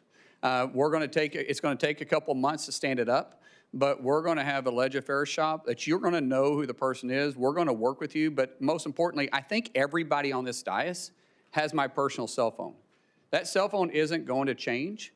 And if you call me, you're going to get a response. If you text me, we're going to get a response. So when we have this FEMA Review Council report finally come out, is that something you'll come to us first and engage with us on rather than just implementing straight out from the executive branch on your own? Senator, I'm pretty sure that you guys set the policies and the mission for FEMA. So for any serious changes, it may take actually policy changes. And I will be in your office talking to you about it. I appreciate that, but we've seen a lot of significant problems happen. For instance, we saw about 2,400 staff cuts at FEMA. And again, We're not talking about the reforms, but we're talking about those that are trying to respond to these disasters every single day. So I wanted to ask if you're confirmed if you will stop these dangerous staff cuts that have reduced FEMA's disaster readiness. Senator, I'm not trying to play politics, but what's been the biggest disaster is not funding them 3 times in a year. However, you know, some of these agencies under the current administration, not some, all of them got very bloated with having too many employees. You think there's still in one too place. many staff at FEMA? Senator, I can't answer that. When I get there, we'll be adequately staffed to respond to our nation's disasters. One But thing it's going to that take some time to get there because, like I said, people are quitting today because they're not getting paid for the 3rd time in a year, and we can't allow that to take place. I agree, and I hope that we can move forward on that. But one thing that has demonstrated a lack of priority by this administration is the fact that we never actually had a full nominee for FEMA. So I just wanted to ask, do you agree that we need an actual nominee to be a full FEMA administrator that has real experience in emergency management? Absolutely. We're already looking at some in the case that we do get confirmed, which I'm hopeful we do. We are making that a priority in each one of our agencies. But you know, the confirmation also has to go through you, and we know. I get it, but at least we partisan can that get a can be. nominee before us, and I think that that's something I hope to take away. That is a commitment you'll make. By just honestly, by the experience that I've had, which has been an interesting experience, it's a lot to ask someone, and they got to be fully committed. If they go through this process, it's tough. So I would ask you if I do this, give them a fair shake. For me, a lot of you guys aren't giving me a fair shake to even earn your support. So if I bring somebody else into you, maybe you'll give them a fair shake and you'll actually work with them because I'm going to find somebody that is capable of doing the job, that's smarter at me at doing the job, that has experience doing the job. But when they come to your office and ask for your support, don't tell them it's politics. Don't say I can't. Don't say that, hey, I supported the previous one, but you know, I got burned on that one, so I can't support you. We'll trust, but see, just give them a fair opportunity, and you might actually like the person we choose. And look, it's not just about the person, it's about the policies writ large. And then look, you know, what we saw before, for instance, Secretary Noem had this policy that required her approval for anything that was going out the door, grants, funding, when it over $100,000. And I'll be honest with you, it was disastrous. It held up so much of the funding to FEMA and other parts of DHS. You know, Senator Peters and I did a review of this. Over 1,000 FEMA contracts, grants, and disaster assistance awards were delayed. So I wanted to ask you if you can commit to revoking this $100,000 policy by Secretary Noem. Sir, we talked in your office about that, and absolutely. That's called micromanaging, and I don't know if Secretary put that in or someone else did. I'm not a micromanager. We put people in, we empower them to make decisions. What is required to come up to my level, we'll make decisions. We will have a very clear line of communication with every one of our agency's heads on their authority that is given to you, that you gave to them within their parameters, and we'll discuss. But we're also going to be very responsible for the taxpayer dollars. But it's unrealistic to some degree. It's just adding so much red tape, though. I mean, they really delayed, especially when it came to disaster response down at the Texas floods. I want to switch gears here. This is something you remember we talked about, but you know, we have this effort right now. ICE has purchased a warehouse in Roxbury, New Jersey. It's a facility the size of 8 football fields to house over 1,500 detainees. Never once did an ICE official go and talk to the local mayor, talk to the local law enforcement, assess the situation alongside the locals. So I just wanted to ask you, is that fair that DHS is imposing these types of large-scale detention facilities without local engagement and input? Sir, being from small rural Oklahoma, it's a big impact, and the community should be visited with, especially when you start taking a warehouse off. It takes it off the tax roll, which could make a huge impact, and you got to deal with impact aid if they're eligible for it. And then you got to talk about infrastructure. You know, one thing I do know is construction. When you start talking about infrastructure on these places, a warehouse sprinkler system is much smaller than when you are housing individuals there. And if you say, I think you said the town is 60,000 people, and I believe you said this was smaller than that. Is it smaller than that? So about 22,000 people, okay, and of the which the detention detainees and the staff there would constitute about 10% of the population of that town. Yeah, and realistically, it's not. Most municipalities don't have the capacity in their infrastructure for waste and water. So it's important that we're talking to the communities, and if we're having additional needs, we can work with the cities, we can work with the municipalities, but we should always communicate with them. I agree with that, and this town has only 42 police officers, a volunteer fire department. Does that sound like the kind of town that has the resources to take on a warehouse of this magnitude? Sir, I don't know the circumstances behind this other than what you and I talked about. I committed to you when I visited with you in your office. We'll talk. I even said, you and I get on the phone with the mayor. If I'm confirmed, I'll make a trip out there and see it for myself, because it's a big concern of yours and we want to address those concerns. And if it's not practical, but I also said it's got to be, there may be a specific reason why it's there. If I can't explain that to you, then that's a different story. But if there's a specific reason I can explain it to you to make it make sense, let's talk about it. But if not, then maybe we can be better partners moving forward. I'm glad that you commit to talking about it. There are some documents I asked ICE to send us about their evaluations of the warehouse. We have still yet to get it. Will you commit that that is something that we can get once? Yeah, the documents are available, yes, but I've also offered something much better. I'll go with you personally and look at it. That's something that the local community will appreciate, and I hope that you will reassess this warehouse. As I said in my opening statements, we want to protect the homeland, but we also want peace of mind and bring back confidence to the Department of Homeland Security. And all this means that we got to work on that, and I will work on that. Senator Scott. Senator Mullin, congratulations on your nomination. This is a great honor that you have, and you have a great background. So I know you'll work your butt off in the job like you do everything else. President Trump was elected to secure our border, crack down on sanctuary cities, and keep our country safe. I want to thank the President for his leadership and Secretary Noem's help. Incredible progress has been made. Our streets are safer, our borders respected, and the jobs we've created are going to people in this country legally. Now, as a result of the Democrats' partial shutdown, in the fourth week, TSA agents are not getting paid. Everybody in the Senate's getting paid. I've had a bill since I got up here. If we don't pass budgets, we shouldn't get paid. I've had one of my Democrat colleagues say, oh, I've got a mortgage. I have to get paid. Well, think about all these people. TSA agents are not getting paid. Airlines or airport lines are in gridlock. We got FEMA grants stalling. Coast Guard counterterrorism operations are shrinking amid rising Iranian threats to our homeland. My understanding is ICE agents are getting paid, but not ICE leadership is necessarily getting paid. Last week, 2 terrorists boldly and hatefully attacked our citizens right here on our home soil, killing at least 1 person. The President's decision to stop the nuclear weapons and the ballistic missiles was a reason. What he's doing is making sure we don't get these attacks on our soil. It was only as a result of brave actions of a class of future military officers, citizens, and law enforcement that stopped these tragedies. They could have been massacres. Still, even as Americans are losing their lives, my Democrat colleagues are refusing to fund DHS and give them what they need to uncover and stop plots like these and protect the lives of our families and neighbors. It seems like that's our job up here. So, Senator Mullin, how do you view Senate Democrats recklessly holding DHS funds hostage at the expense of our national security interests amid threats from Iran and its proxies? Senator, it's unconscionable. How can you sit there with a straight face and say that we're trying to take care of the American worker when you're choosing to not pay 260,000 people and you're affecting their families? We've heard the stories of families having to stand in charitable lines for basic needs or getting a loan.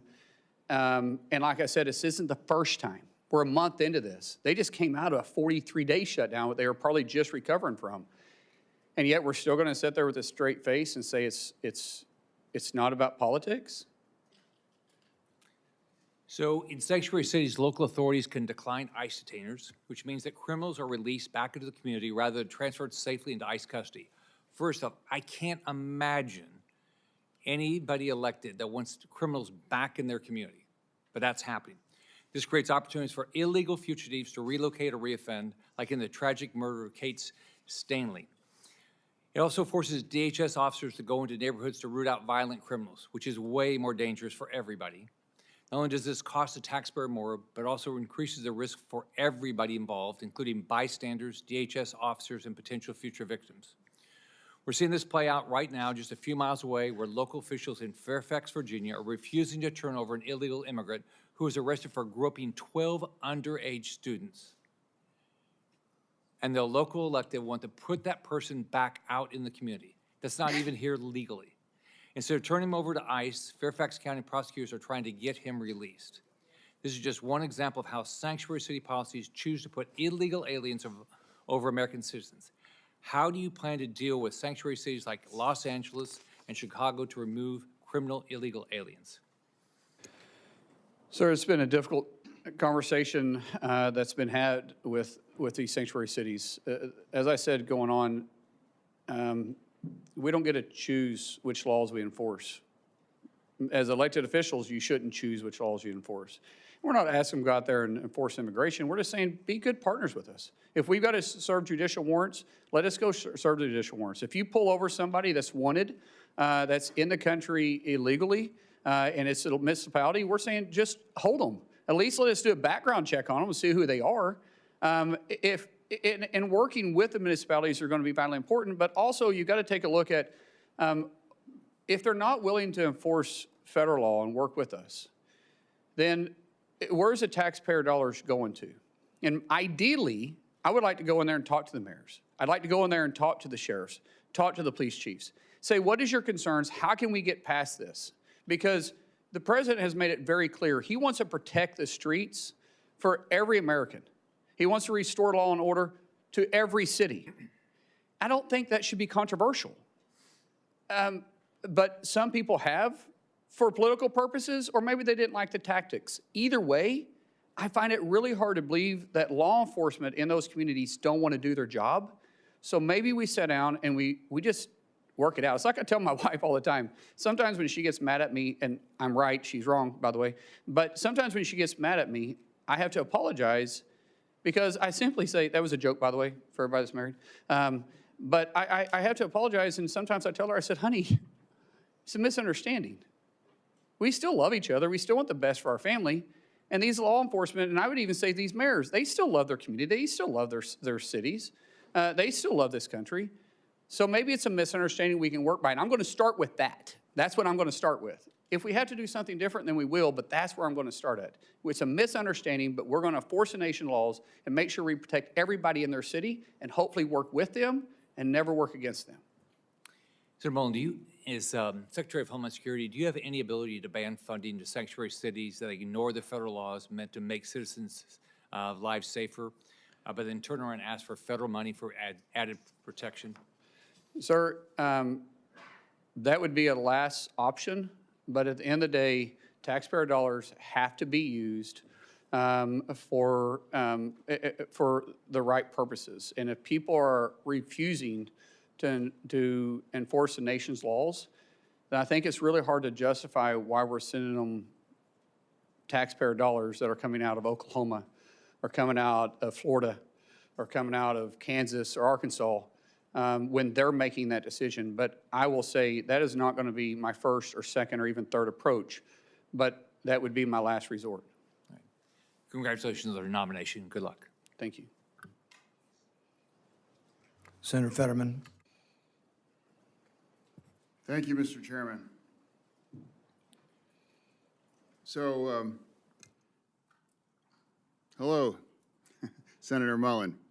Thank you for coming in today. So, Americans don't like chaos, you know. America definitely didn't like the kinds of chaos during the Biden administration at the border. You know, as a Democrat, I was alarmed that there were up to 300,000 encounters at our border once a month. And that puts that in perspective. That's the size of Pittsburgh showing up at our border. And that's not sustainable, and that's not manageable, and it's making it possible for us to assimilate. And now if you care about immigration, as I deeply do, you can't possibly provide the American dream for people when the size of Pittsburgh showing up at our border once a month. That need to be brought under control. And that happened. I signed up that as a Democrat. The second part is rounding up all of the criminals and deport them. You know, I can't imagine why we can't agree with that as well, too. That's another thing that I signed up. One name that often doesn't come from my side is Laken Riley. I agree for Renee Good, and I grieve for Alex Petty, but I also deeply, deeply grieve for Laken Riley and their family. And now all three were failures of our government there in that circumstances. And as I was proud to be the co-sponsor of the Laken Riley bill, because we have to address that. Two things must be true here. We need to have a secure border, and we have to round up and deport every single criminal in our nation. I can't imagine why that's critical or controversial for anybody, you know. So I'm trying to find a way forward. And now you and I have had conversations on this, and that's your commitment to focus on those things. I believe that's effective, accurate, correct? Yes, sir. Yeah. And now another thing. I know there's a lot of hard personal feelings here, and absolutely, it's terrible what's happened, and political violence. I mean, it's rampant. So now, but also, President O'Brien's here not for round two. He's here because he fully supports your correct. Yeah, round three. Okay. Yeah. So it's about letting it go and moving on. And I've done that too. When I was in the hospital and things were touch and go, you know, I know there were unkind things said about me, but I can just say that it's better to just let it all go and to find a way forward. That's the time that we're in right now in our country on that.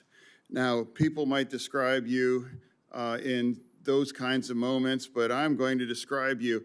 We got a chance to get to know better when we joined a Codel to Turks and Caicos, correct? Yes, sir. Yeah, and we did that because Americans were looking at over a decade in prison because they had a couple random bullets in their luggage.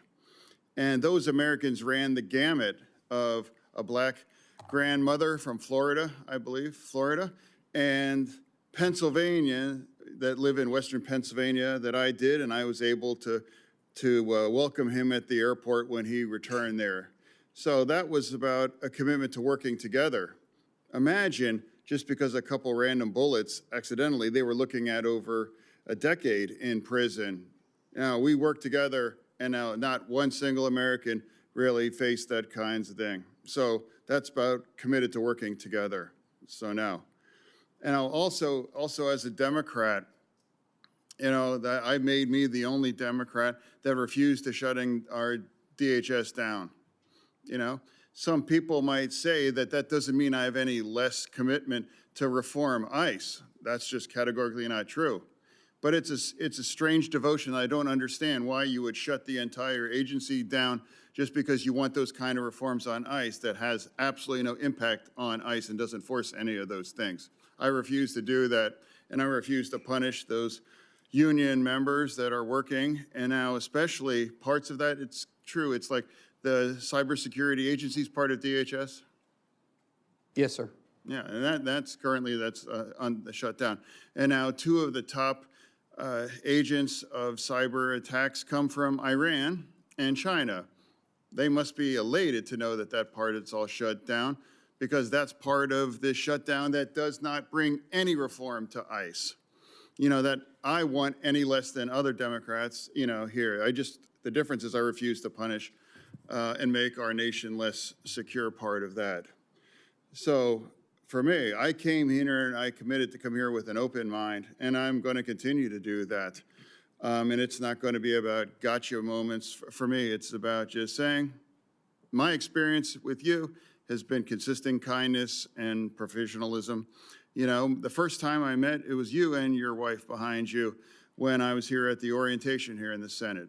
And even before you got the call for the big job, you know, we were even discussing about getting together and having dinner as family. So that's an ongoing relationship, because that's also part of the fact here in this town, you got to get along and find a way to work together. And now we have to come at it and just let things go in the past for that. Finding a way forward, that's my responsibility to represent Pennsylvania. And for you, I just want to thank you for showing up And now I'm going to engage and I'm going to remain with an open mind throughout all this as I made to my friend here. And I'm going to do that. So thank you for bringing your family here too. And I look forward to hearing for the rest of my colleagues' views on you. Thank you, Senator. Senator Ernst. Thank you, Mr. Chair. Thank you, Christy, for being here as well.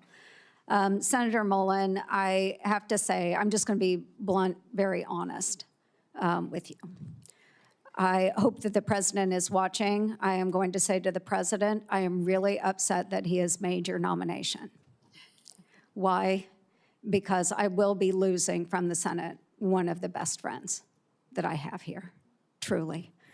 But in that same accord, I am so grateful to the president for making your nomination to Department of Homeland Security. So we've had a lot of discussion here. I know, just as Senator Fetterman said, there are a lot of differences and opinions on the politics surrounding DHS. And Senator Fetterman mentioned that he grieves for all of those that we have lost, those protesters. We grieve the loss of young women, young men that we have seen at the hands of those that have migrated illegally into the United States of America. We grieve them all, and I think we can acknowledge that. And it's important that we do that. We're in really trying times right now. And one of the things that I want to focus on right now is the bipartisanship that you have had with so many members in the House, in the Senate, the relationships that you have outside of this body, because I think it's really important, because we get in the political fights all the time, and we're all trying to score points back and forth. Bipartisanship is not very sexy, but I think we need a lot more of it. So Josh Gottheimer was here today. I respect him so much. And the fact that you remain friends today is incredibly important. I noticed you also gave Joe Kennedy a shout out. So I sent him a picture I took of you from the dais because I know Joe really well as well. There are so many relationships that we have in this body, and I wish more people would see that we have those relationships. We carry them in our hearts. It means we are better people because we open our minds to listen. And to that point, I want to thank you, Mr. O'Brien, for being here as well. Because what started out as a very big difference between you and Mr. O'Brien, you found a way to both of you come together to share thoughts and ideas and turn something really good out of that discourse. And I think more people need to learn how to do that. And so to all my friends sitting here in the dais and those that are watching, is that this is how America works, where we're able to take differences and come together and not just shout at one another, but come together and figure out a way forward. That's what makes this country such an incredibly brilliant country, is that we can recognize those differences. So I want to talk a little bit about a trip that we took last year. So many folks know that you serve on armed services, I serve on armed services. We do congressional delegation visits. And a little over a year ago, or about a year ago, Senator Mullin led a congressional delegation visit into a country that had not been visited by an official delegation trip in 15 years. Along on that trip, I was also there. Chairman Smith was on this trip as well as Democrat Jimmy Panetta of California. We went to Syria.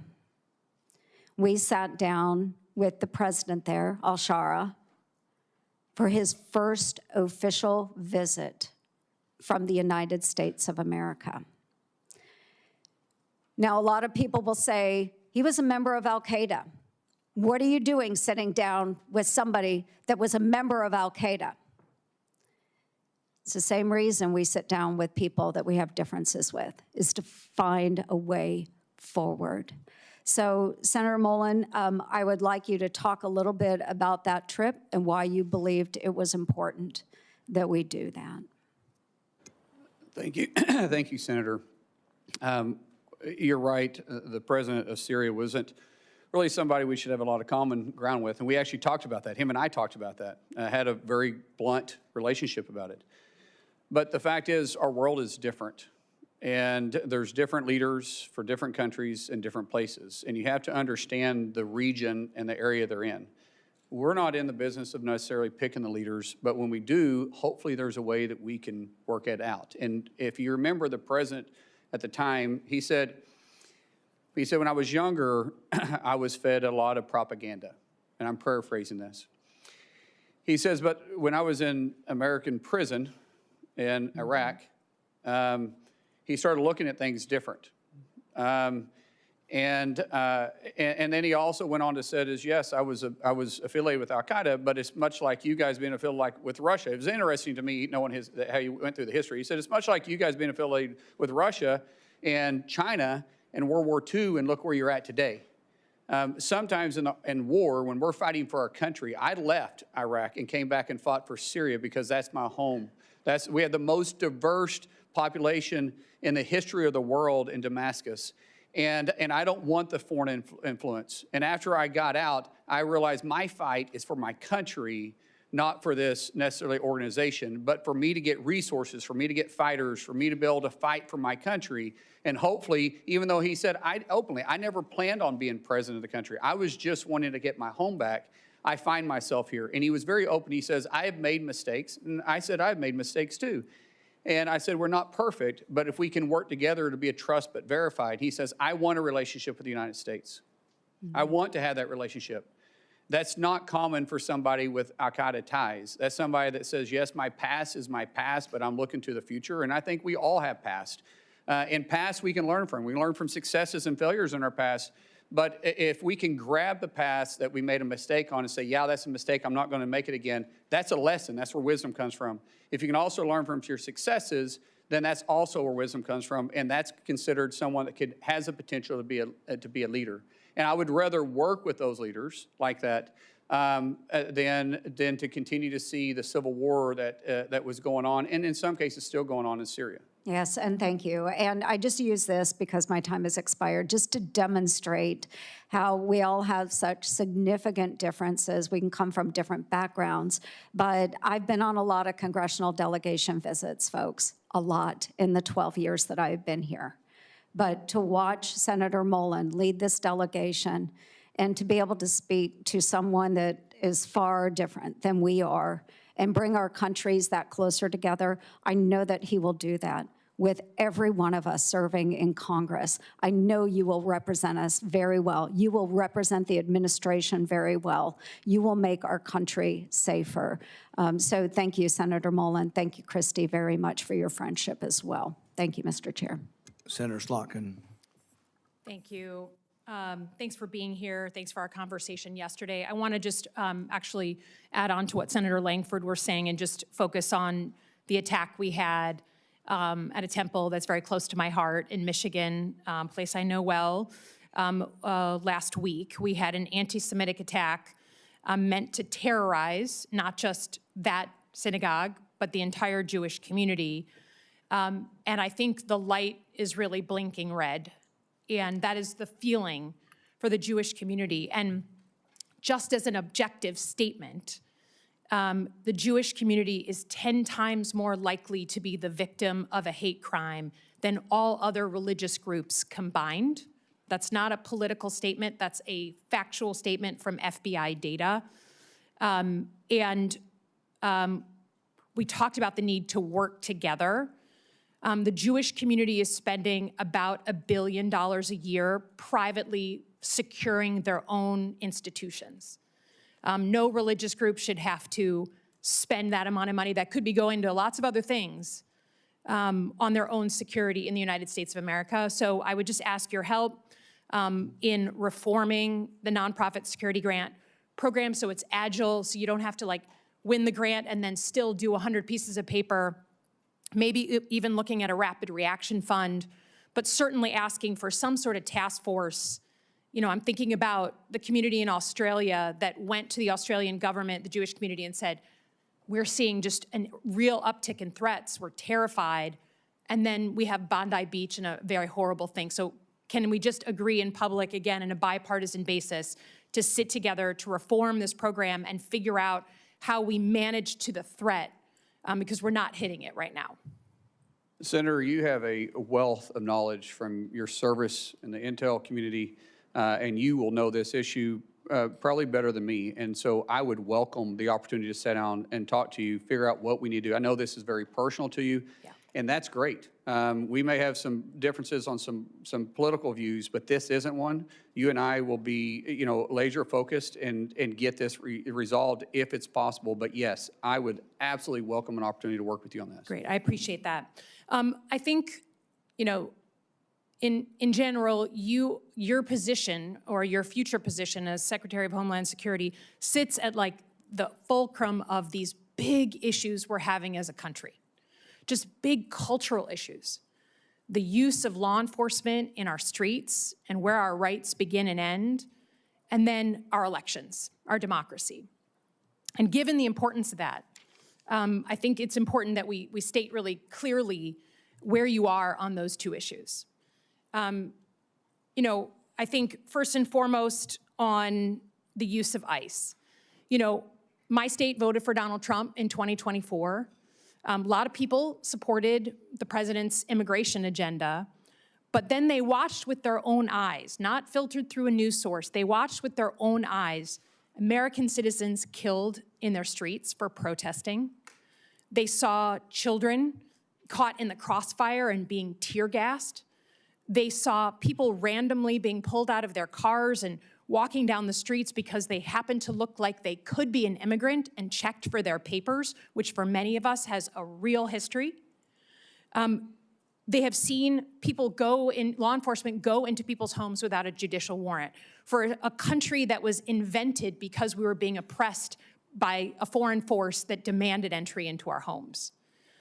So you say you don't want ICE in the news. You say you want to rebuild trust. Your predecessor was fired because she couldn't manage that, and people had to go in and bring the temperature down.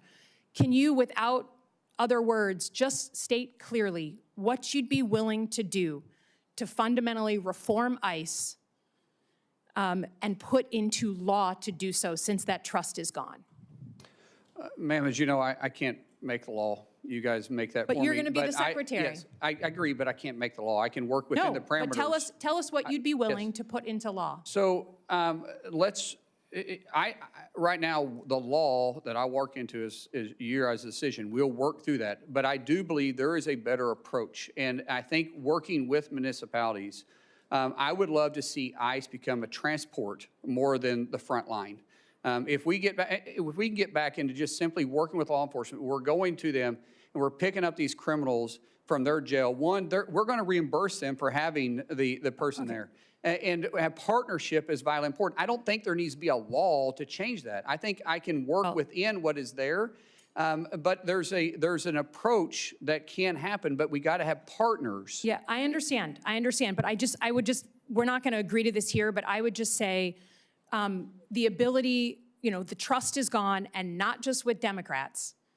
That's why we're here. That's why your predecessor was fired. And there needs to be fundamental reform of this law enforcement agency. And I think that the public writ large is crying out for that. Let me turn to elections. Senator, let me turn to elections. The Department of Homeland Security has the mandate since the Obama era for securing our election infrastructure. That's an important job, and you'll be secretary. The president has continued to say that he won the 2020 election, even though there's been 60 court cases saying the opposite. He has said he wants to federalize the elections. He has said name-check cities, including Detroit. He has said voting machines are inaccurate. He has said in the State of the Union, I was on the Senate floor, paraphrase that if his side doesn't win in November, then the elections were rigged, which is exactly what he said 8 months before the 2020 election. You have your own history. You did not certify the 2020 election. There are people at the Department of Homeland Security, 3 people specifically who are well-known election deniers now running election security functions. Who won the 2020 election? Ma'am, we know that President Joe Biden was sworn into office. He was the president for the last 4 years. Who But do I you do believe won the I believe my election? job as Department of Homeland Security Secretary will be to make sure that we assure that the elections are fair and people can trust them. Does the And federal moving government forward, run the elections process, or do states? It's very clear in the Constitution that the states control state elections, and then there is some federal oversight that's on it, but the federal government can set some standards. So if you're talking about the Save American Act, requiring you, which is within the Constitution, by the way, requiring individuals to be citizens of the United States, I don't think it's too much to ask somebody to prove they're a citizen of the United States That's to vote not what in a we're federal talking about. election. I'm talking about administering the elections. If you are Secretary of Homeland Security, do you feel you have the authority to put uniformed officers at polling locations in 2026? Ma'am, we said this in your office. The only reason why my officers would be there if there was a specific threat for them to be there, not for intimidation. And So I said even though we would be able didn't to need share it that. during World War II, we didn't need it during Vietnam or the War on Terror, we never had to put uniformed military there. Now, you feel that there's going to be a reason that there's going to be an armed threat to the United States that you No, need to ma'am. potentially be there? I can't sit there and guarantee hypothetically of what threat would be and not. I'm not putting military. That's not within my privy. Uniformed Yes, officers. but if there is a threat, a specific threat, say it's in a Jewish community, and there is a threat that's specific to that polling area, then we will work with local law enforcement. There'll be a reason for us to be there, and it'll be known why we're there. I think the reason you're here and not Kristi Noem is because Americans trust their local law enforcement now way more than they trust ICE. So I would just say if we ever get to the point where you are being asked to put armed ICE officers at polling locations, we have lost the plot as a country. We have fundamentally lost it. And until I hear someone tell me that this man, President Trump, will actually allow us to have a free and fair election, there is zero trust here, and I cannot trust that he won't try and steal it. Again, I yield back. Senator Moody. Thank you, Mr. Chairman, and congratulations on your nomination. Congratulations to your family. I can't think of a better person at this moment in time to lead such an important agency. Talking about Americans trusting their local law enforcement, I think that is true. I think that's one of the reasons, as the Attorney General in Florida, I worked so closely with our law enforcement, our local law enforcement, to make sure we were triaging our resources and going after really bad people that wanted to harm our community in a way to make our state safer. And part of doing that is we supported them. We made sure that they had resources, they had more the support behind them. They knew that we had their backs. I'm proud that Florida was the first state to have every single county sign up to work with the federal government, because we were dealing with an unprecedented situation following the last administration where you had people working with radicals in that administration to destroy the border, roll out a welcome mat to everyone, and has left our nation reeling from an unprecedented surge of people we don't know who are here, many of which, before they even got here, had committed crimes and have committed crimes since. The way to recover and shore up our communities is to work with, in partnership, local law enforcement who have an expertise in their communities.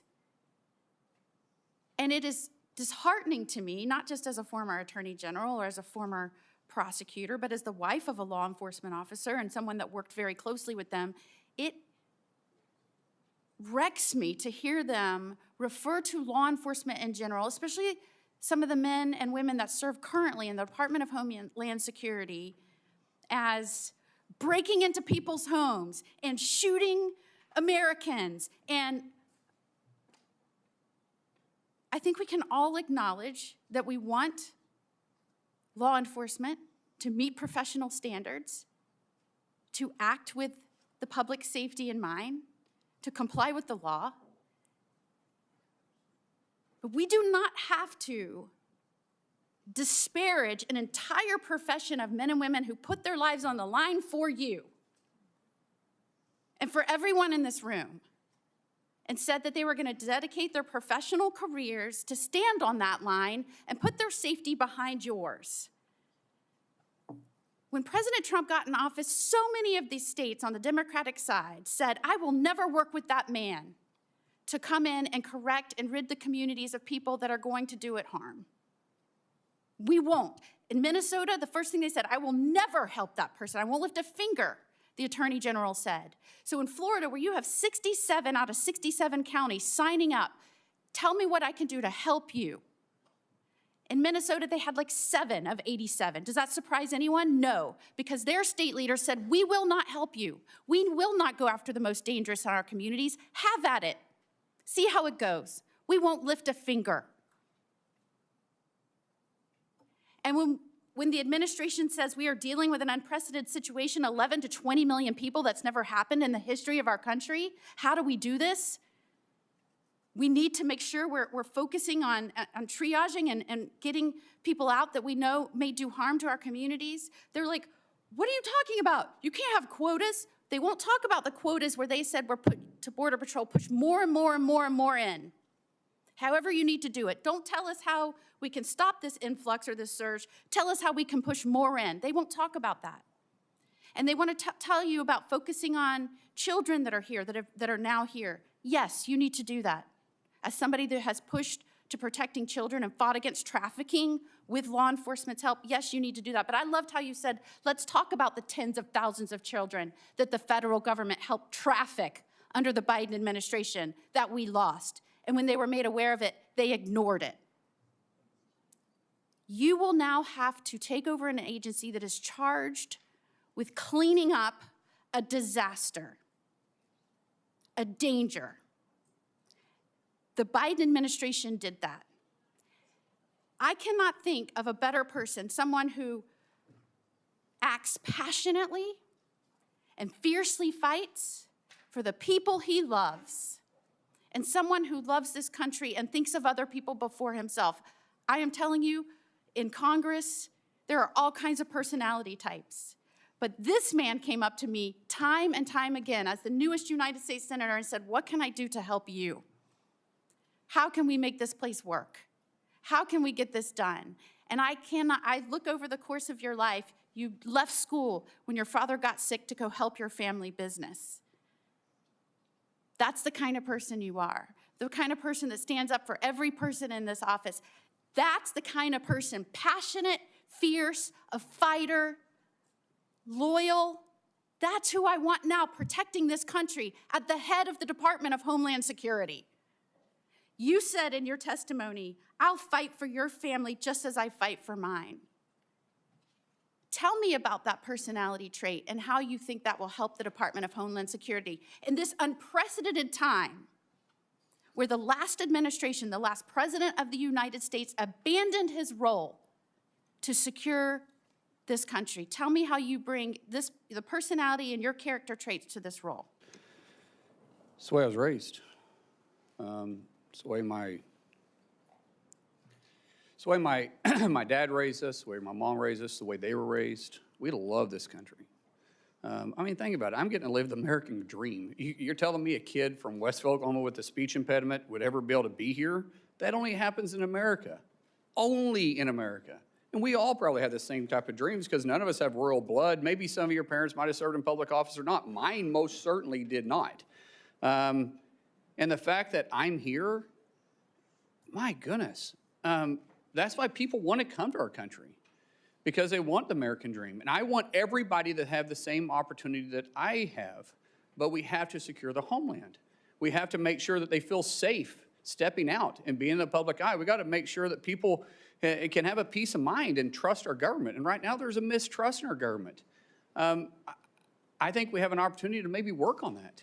I meant it when I say that I hope in 6 months we're not. I can't guarantee it because the news choose what they're going to run, but I hope that I'm not on the news every 6 months or 6 months from now every day. I hope DHS is just able to be laser focused on doing their job and it isn't controversial about taking care of the homeland. I hope people have confidence in our, in our agency again. And I'm going to work every day to restore that. And you'll bring that same passion and zeal and protective instinct to protect every family and every community, working with local law enforcement because they know how to approach in a safe manner their communities. Nobody will take care of their backyard better than the individual. Senator Gallego. Thank you, Chairman. Hello, neighbor. How you doing? Easy day. Hey, brother. Good to see you. So, some very specific questions. What is the primary mission of Homeland Security investigations? From the IG or from us? I'm sorry, from Homeland Security Department. There's HSI is within Homeland Right. Security. What is their primary mission?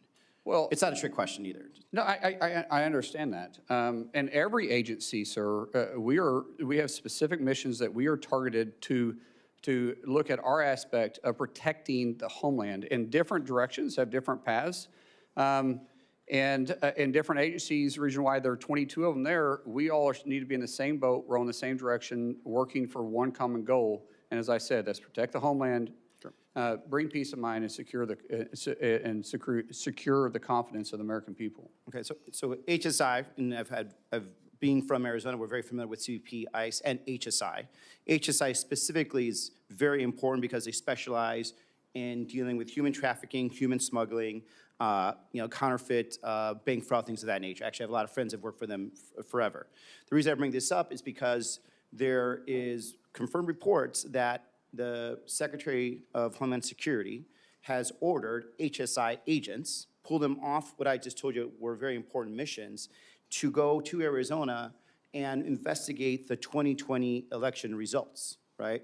That's a very big concern of mine because these agents should be doing the work they're doing. A lot of them already are, field ICE agents instead of actually doing these long-term investigations. But now they're not even doing the ICE enforcement. They're literally going back and looking into conspiracy theories. So, for my experience and seeing you both on the House and the Senate, do you believe that Joe Biden won Arizona in the 2020 presidential election? The reason I ask is because, again, you're potentially deploying HSI agents to Arizona to check a result using our taxpayer dollars to follow up on a conspiracy theory.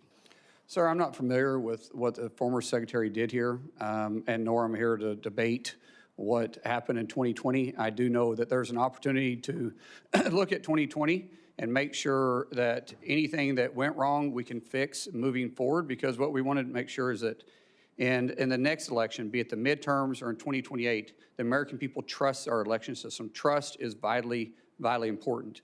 I want to always look at past mistakes and past successes, because I've addressed this multiple times, and I know everybody's busy here, and I know you didn't get to hear me earlier. But Senator, I think we can always do better, and I want to do that. Just like you and I, we've worked on immigration issues before, but because we both know we can do it better. But you're talking about perspective. I'm talking about going back, and the fact that we're using Homeland Security funds, investigators that should be using their time and value more to check onto something that, by the way, had multiple independent audits, even one run by the Senate Republican and Senate State House representatives that passed, accuracy tests, hand counts, 14 court cases that were confirmed that Biden won in my state. And so when I have personal friends that are HSI agents, friends that I know are telling me they are now being diverted from their duties, and what they're doing is they're instead of investigating child sex trafficking, child abusers, drug traffickers, which I don't disagree, we have not been doing the best at, and certainly I think a lot of that was under the Biden administration, did not do that sufficiently. But now instead of it not being done, now we have the opposite, where some of these best trained people are being ordered by somebody within the chain of command of the White House, which I get to quest later, to go investigate this false this false conspiracy theory, right? And like, as much as, for me, a concern of mine, because, I do know you very personally, and we got into work together, and I think you're an upstanding guy, and I reject this idea that you're not qualified for this job 100%. But when it comes to something as existential as this, that's when I have to start questioning, like, are you going to be in charge of a department that's going to say, you know what, HSI should not be used for this? As a matter of fact, no one in Department of Homeland Security should be used to do and investigate an election conspiracy. So that's, what I want to communicate on this is, like, I really urge you just to end the investigation.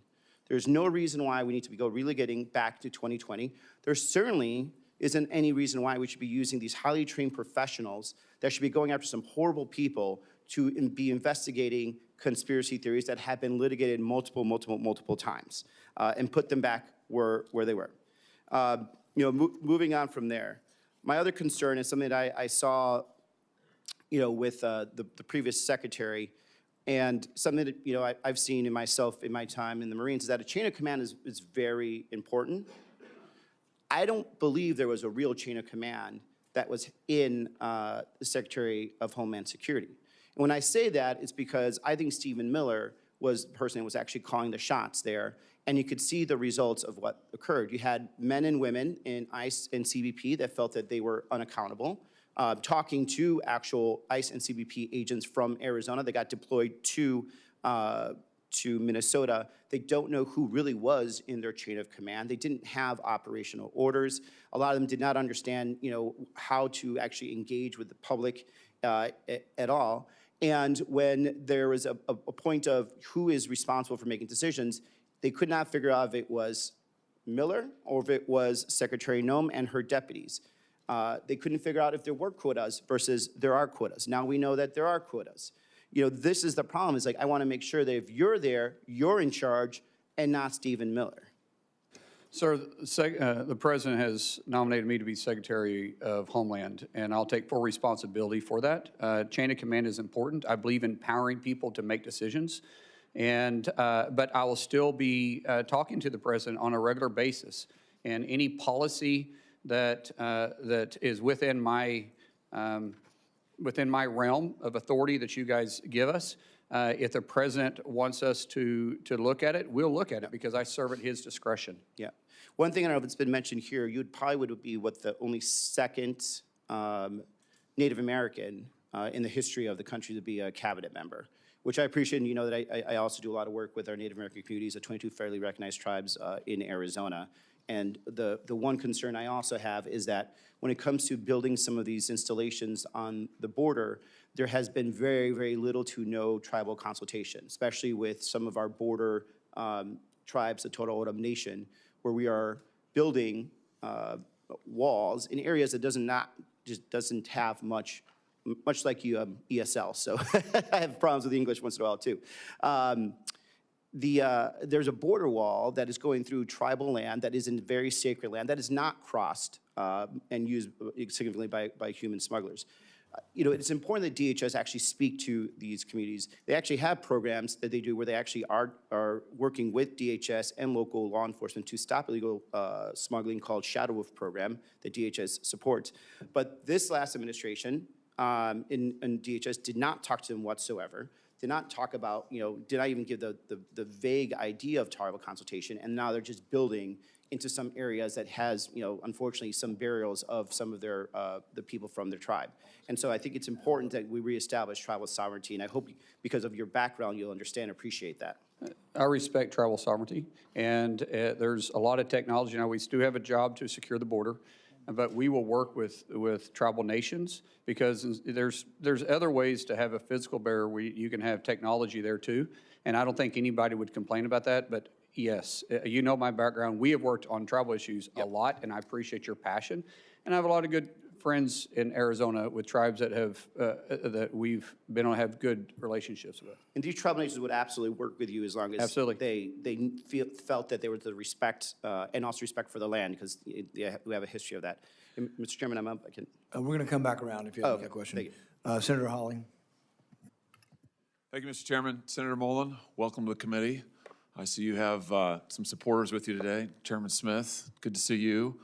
My friend Sean O'Brien is here. I want the record to reflect that my money was always on O'Brien.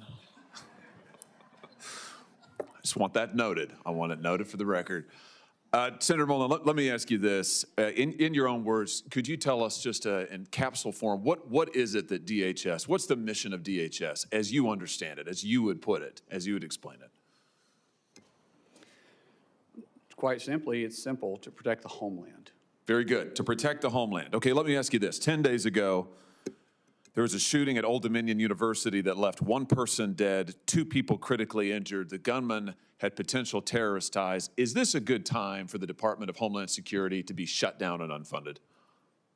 It's the worst time, and keep in mind, we just came up a 43-day shutdown, as this is the 3rd time in a year, and it's devastating to the morale of the men and women we have tasked to take care of all of us, all the homeland, regardless if it's a blue state or it's a red state.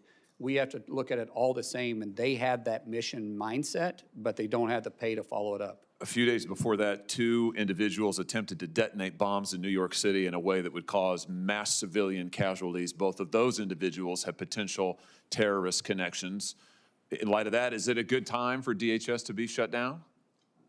Sir, I think with the current conditions, this is the worst time we could possibly do it. A few days before that, in Austin, Texas, 3 people were fatally shot outside of a bar there when a gunman opened fire in the early hours of a Sunday morning. That gunman also had potential terrorist ties, and yet DHS is shut down. Just a week ago, a gunman loaded his truck with incendiary devices and rammed it into the Temple Israel Synagogue outside Detroit, Michigan. As I'm sure you know, 40 law enforcement officers, 40, had to get emergency medical attention. It's a miracle. By the grace of God, nobody was killed except for the gunman. But 40 individuals had to get medical attention, and yet DHS is still shut down. Let me just ask you this. Law enforcement dangers. I think I've got a poster that'll go up behind me here. In the last year alone, we have seen an 8,000% increase in death threats to law enforcement, a 1,300% increase in assaults, a 124% increase in vehicular attacks using a vehicle, against a CBP law enforcement. Now, in light of this, is it a good time for DHS to be shut down? Sir, it's a horrible time. Let's talk about children. Let's talk about the dangers to children. The National Center for Missing and Exploited Children estimates that there are 20.5 million reports of suspected online and child exploitation. That includes almost 20 million reports of child pornography, 546,300 reports of online enticement of children for sexual acts, and 27,000 reports of child sex trafficking. Is it a good time for DHS to be shut down? No, sir. Let me ask you if you've seen this poster that I'm about to put behind me. Have you ever seen this before, Senator? I don't believe so. There's no reason you should have. I was introduced to this material by Tim Tebow, the Heisman Trophy winner, who now spends a lot of his time trying to help work with child victims of sex abuse. This poster reflects every individual IP address in the United States in about a 1-month period that was sharing, distributing, posting, or trading child sex abuse material or child pornography of some form. You want to guess how many points there are on that map? It makes me sick. I have no idea. 338,000. That's just a 1-month period. Now, can you see any blue dots on that map, Senator Mullin? Yes, sir. Yeah, there's very, you got better eyes than I do. I mean, there's like very few of them. I'd be surprised if anybody in the audience could see them. The blue dots are the number of investigations that are open. Look at the red dots, 338,000. Look at the blue dots, you can hardly see them. Why would that be? Because in the best of times, the Department of Homeland Security has only 10 HSI agents who are fully dedicated to doing this. It's all Congress has given you, 10. Right now, none of those are funded. Is this a good time for the Department of Homeland Security to be shut down? I think any parent can look at that and it makes you sick, especially with teenage daughters like myself. That's scary. We have to focus on this. It's very scary. That's exactly right. I'm glad to hear you say that. The Biden administration and your predecessor in this role, Alejandro Mayorkas, lost track of 450,000 children who were trafficked across our border over a 4-year period. 450,000 children. It's the biggest child trafficking ring that was set up under the last administration in the history of this country. The president has been doing a tremendous job. They found in the last year over 145,000 of them. That leaves almost 300,000 who are still missing. And yet, the Department of Homeland Security is unfunded and shut down. Let me just ask you again, does it seem like a good time for that? No, sir. Let's talk a little bit about the challenges that are being faced by people across the country who are facing natural disasters, as we have in my home state of Missouri. We had major tornadoes rip through Missouri last spring, all across the state, particularly concentrated in the eastern part of the state, the St. Louis area, southeast Missouri. We have thousands of people who are without power, who lost their homes, many who were injured. We have had much disaster aid approved by FEMA, but we're still waiting for some of that aid to get to us. And now FEMA is shut down. So I've got thousands of people in Missouri who are awaiting the aid that the president has approved, by the way, and that FEMA has approved, but that's in the process of coming to the state. I've got probably hundreds of people who are not able to go back to their homes and who are applying for individual assistance that hasn't yet been processed by FEMA. And now they're being told, well, sorry, there's nothing we can do because FEMA shut down. Does this seem like a good time for DHS and FEMA to be shut down? No, sir. In any airport in the country right now, if you go and look, you will find hours, backups of 4 and 5 hours. You'll find TSA agents. You alluded to this earlier, Senator. Over 10% of TSA agents now are not able to come to the job. Why? Because they make on average $45,000 a year. They can't afford their rent. They can't afford to buy groceries for their kids. They've missed now 2 paychecks. This is endangering the security of our flyers. It's endangering the security of our airports. This is a terrible time for DHS to be shut down. Here's my point. Whether we're talking about children who are missing, whether we're talking about the situation against our law enforcement officers, whether we're talking about the dangers to the homeland, we are involved in a major conflict overseas.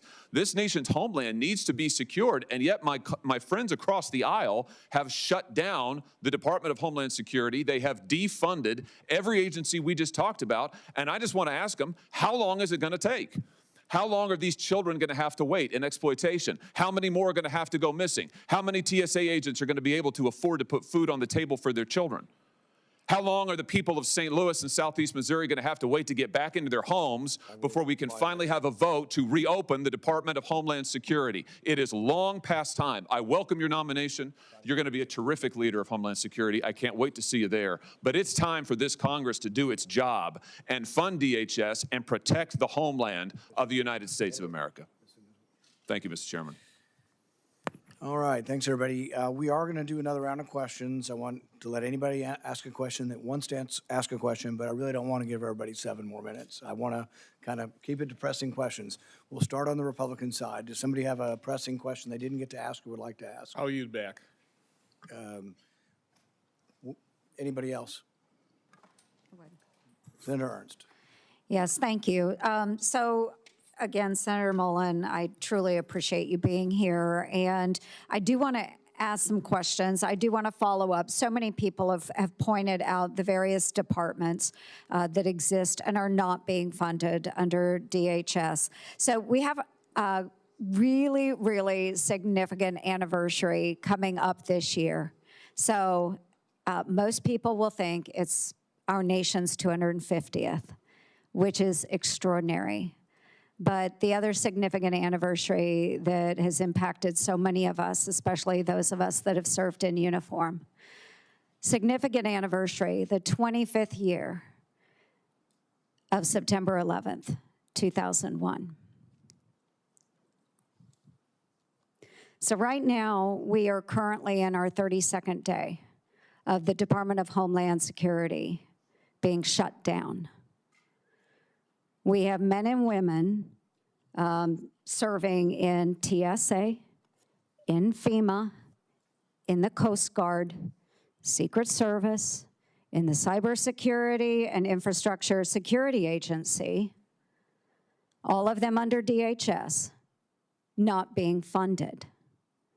Now, I just heard in the first round of questions, one of my colleagues on the left say, this has nothing to do with ICE. They are funded.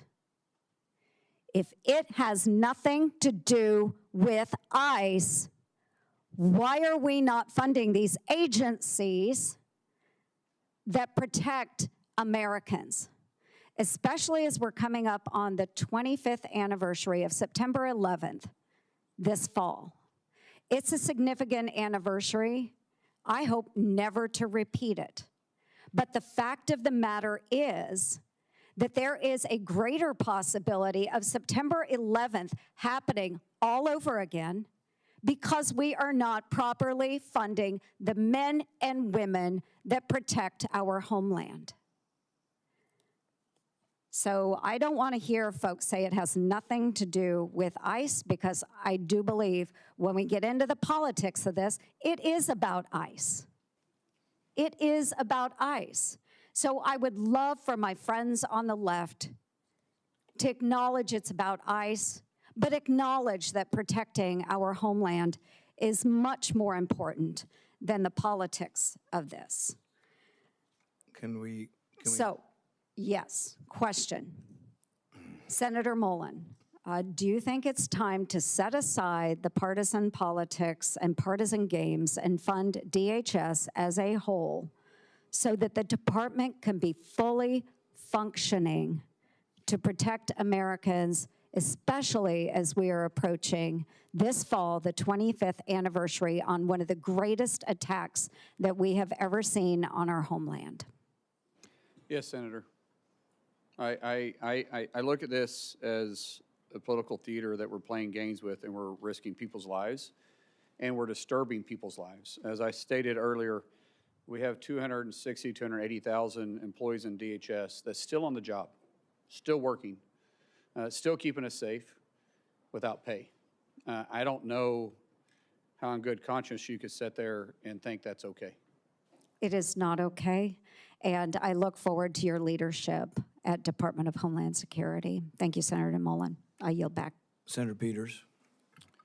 Yeah, I have a couple questions for Yes, sir. you, Senator Mullin. But before that, I just want to clarify what we're hearing about funding for Homeland Security. I think the political theater has been on the Republican side, because there is really no debate with any of my Democratic colleagues that we need to fully fund FEMA, that we need to fully fund the Coast Guard. We need to fully fund CISA, to fund all of those other areas. The TSA folks all should be fully funded. But unfortunately, my Republican colleagues who control the floor, you are in the majority, you determine which bills go on the floor and which ones are up for a vote.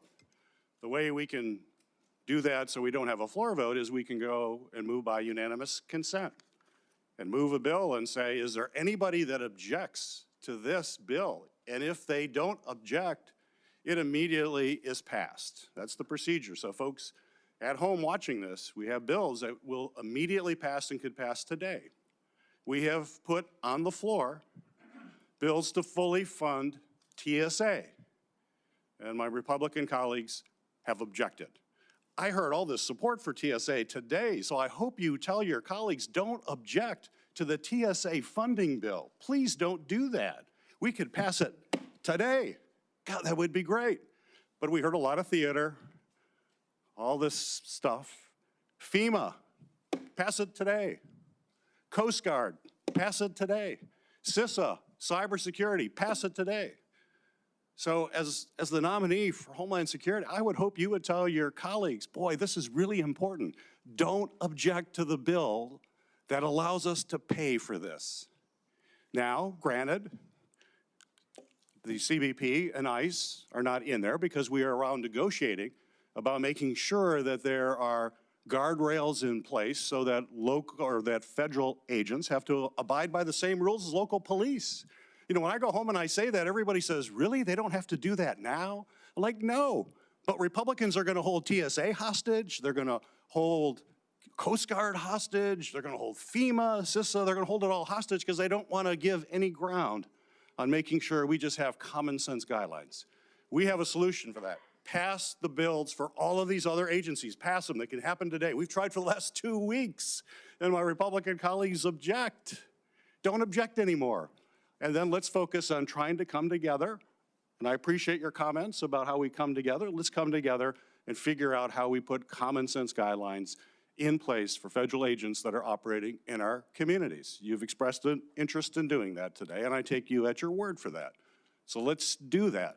But let's not make TSA a hostage in this whole thing. Let's pass the bills. We can do it. So I heard it. I heard HSI funding from one of my colleagues here. I want to be clear, HSI is funded because both CBP and ICE are fully funded because of the big bill that passed last year. So that funding isn't even in jeopardy. What's in jeopardy, we can fix today. All the things that are not being funded, we can fund today. And every single Democrat is for it. There's only one Republican, it only takes one Republican to object, and apparently that keeps happening. I'd talk to that one Republican and say, stop objecting to this. If you truly all believe in that, stop objecting to it. HSI is getting money now because of the big bill. But what's the problem with HSI? And I agree with my colleague with child exploitation. I'm going to be at the top of the list when it comes to making sure we're doing as much as we can to stop that. But unfortunately, this administration has actually transferred all those HSI people to immigration enforcement. They're not even doing what they were supposed to be doing. So I would hope if you are confirmed, you will bring those folks back to their role that my colleague says is so important, which I agree with. But why did the administration send them off to immigration work then? Apparently, the administration doesn't think it's as important as my colleague. And I just want to wrap up here. Questions that we had related to your bio. And the biography is important. And it's important that we fully understand how you're presenting yourself. And if there are any ambiguities, we want to work that out. On March 11th, I sent you a letter asking for information about any activity related to any special assignment, which you talked about here today, that you have been involved in. There was no exception for official travel or any of that. We just asked any of these special assignments that you have talked about. You responded to the committee in that letter by saying my voluntary work included special assignments outside of DOD, was that I offered support and mentorship from a Christian perspective to both Afghans that supported our efforts and other personnel that served in war zones. You stated your special assignments occurred intermittently between 2006 and 11. My letter did not exclude official travel, and it also gave you explicit instructions in that letter for providing classified information, how we could do that, and do it in a way that protects that classified information. You didn't provide any of that. And today is the first time that I'm hearing about your classified activities from 2015 to 16. Quite frankly, as we've had these conversations, you have not been forthcoming with me or this committee.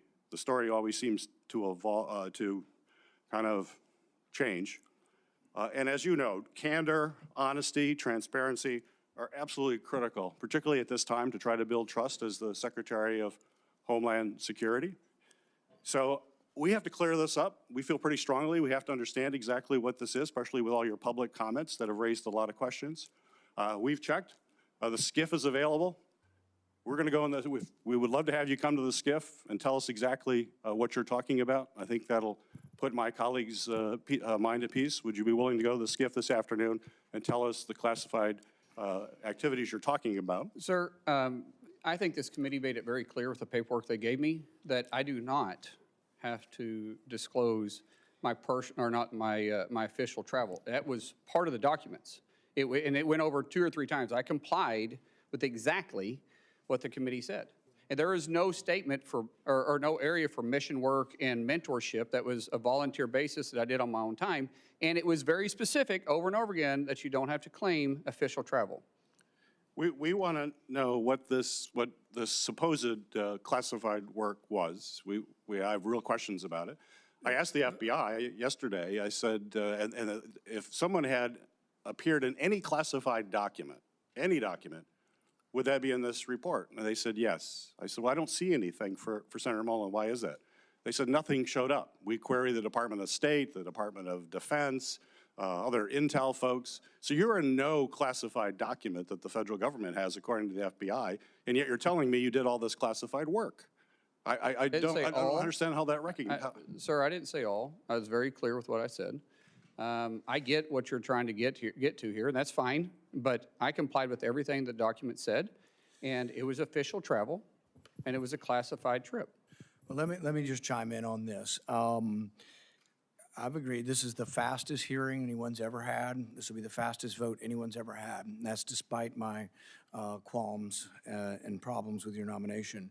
And I'm willing to do that, but when the FBI came to my office, I asked them if you had done any kind of work for the CIA, the DOD, or any other. I haven't. Let me finish. Any of these kind of agencies or any kind of classified work, and they said the way it works is you would have a separate folder if you'd been involved in classified missions somewhere, and we would get to see the folder, and then we wouldn't talk about it.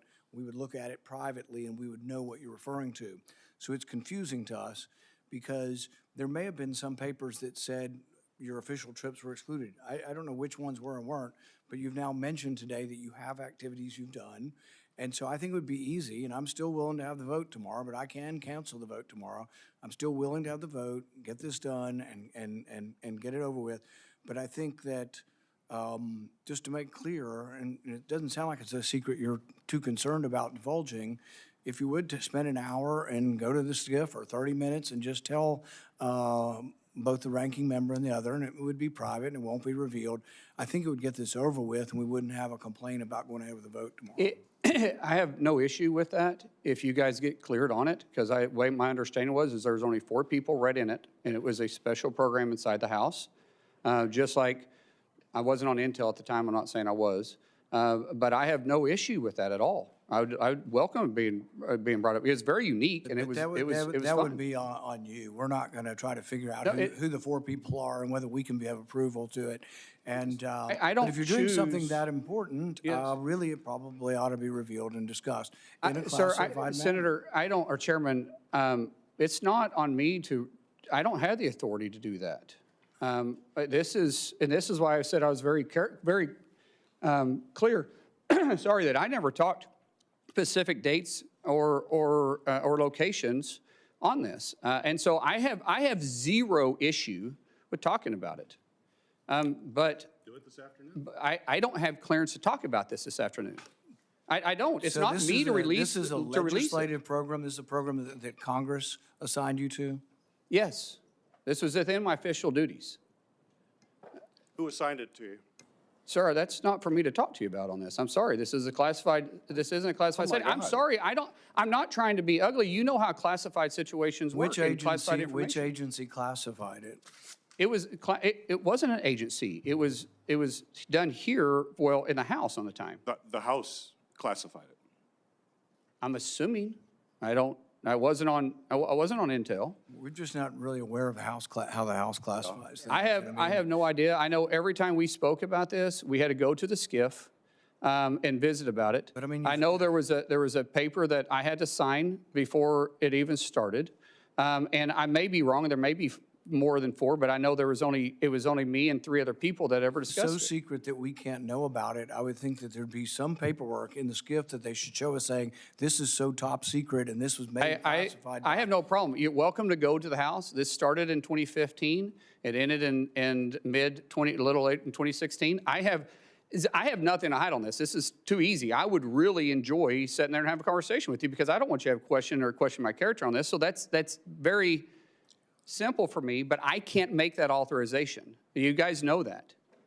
Well, it's a little difficult for us to go ask about a program that has no name, and we have nobody that we know to talk to about it. So I don't know how we would begin doing this without your cooperation. But I'm if you willing do to it, I'm willing cooperate. to hold the vote tomorrow, but you brought this up, that you were on a super secret mission that you can't tell us No, about. I did not say super secret, sir. I said it was classified. That only 4 Only people 4 know people about it. know? That's Well, no, pretty secret. I only know if there was 4 people. There was maybe more people that understood it, but I know there was only 3 people plus me that was ever in the meeting. And so as far as I'm concerned, only 4 people was read in on this. So did this you were on the Intel committee? No, not at the time, no, sir. I was on the Intel committee after that. What committee were you on at the time? You got to think about 10 years ago. Energy and Commerce.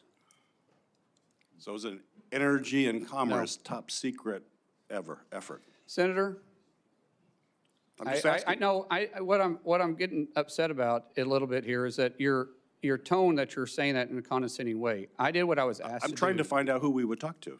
Sir, I've told you exactly what happened here.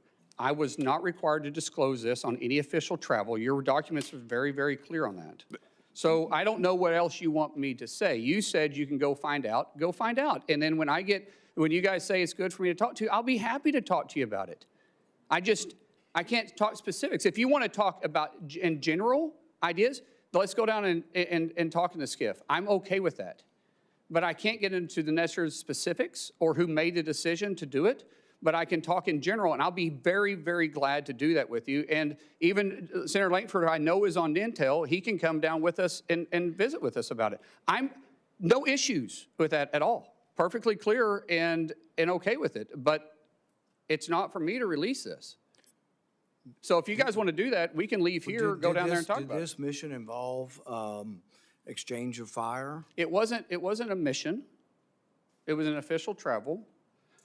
With specific deals or for specific fact-finding, just like any official travel is, that they wanted clarification on. And so, like I said, be happy to talk to you about it if you guys want to. And it was in a conflict zone? Sir, once again, I'm not talking about specific details or dates because we've revealed that this was a classified situation. Now I'm not going to talk about because anything I've talked about in the past wasn't referencing any of this, but I'm definitely not going to get into it now. It's talking about specific dates or details. We would have no way of exploring this unless you were willing to cooperate on. I don't know, Chairman, I don't know what else you said, what else you want me to do. I said I will go down there and talk about this with you in a skip, but I can't give the specific, all the specific There's no details. reason to think that somehow we're not qualified to look at classified information. And so the thing is we would have to know. There is a lot of programs out there, Chairman, that you know is based on a need to know. Right. And maybe you can talk to Senator Lankford about this too. Senator Lankford, would you like to talk about? I'm glad to jump in. This feels, as my mom used to say, a mountain out of a molehill, where he is offered over and over and over again to say, let's get into a classified setting. I just left the worldwide threats hearing where I had to run over to be able to run back there. And meeting with all the folks there were several questions that I asked there that they gave me a partial answer and said, I'll give you the rest of this answer in a skiff. And everybody goes, oh, okay, I get that. Because there are some things that are sources, methods, or actions that we're all keenly aware of on this. And I don't know what else he could say at this point other than let's get in the skiff and let's actually talk about this. Why don't we start with that initial meeting and see how that goes? Yeah, we'll have an initial meeting. That's what we asked for, Senator. Yeah. He said he couldn't do that because he wasn't authorized to. No, I did say that. I said I can't give you all the details to it because it's not for me to release it, but I can talk to you in general about it, but not in this setting.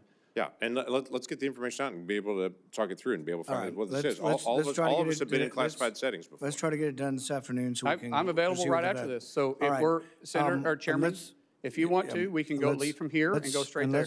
Yeah, and let's try to get the hearing finished. So I really want to, let's try no more speeches back and forth on all the ICE stuff if we can. If you kind of just conclude that one, can I come back to you in a minute? Sure. All right. Senator Hassam, let's try to get off of funding ICE and stuff. Let's just try to stick to the nomination for now. I appreciate that, Mr. Chair. I do have to take a moment because during my first round of questions, I discussed the current impasse we find ourselves in over ICE reforms and DHS funding, and I didn't speak clearly, so I just do need to clarify my comments now. ICE already has significant funding right now for the President's budget bill, from the President's budget bill last summer, which provided the agency with several times more money than its annual budget and gave ICE broad discretion about how to use that money. That means that the partial shutdown that we have right now has nothing to do with whether ICE has the usual levels of funding it needs to operate, since the agency already has many times its annual budget. It's about, instead, the need for policy reforms to help ensure that ICE operates using the same kind of standards that state and local law enforcement in New Hampshire and around the country uphold every single day.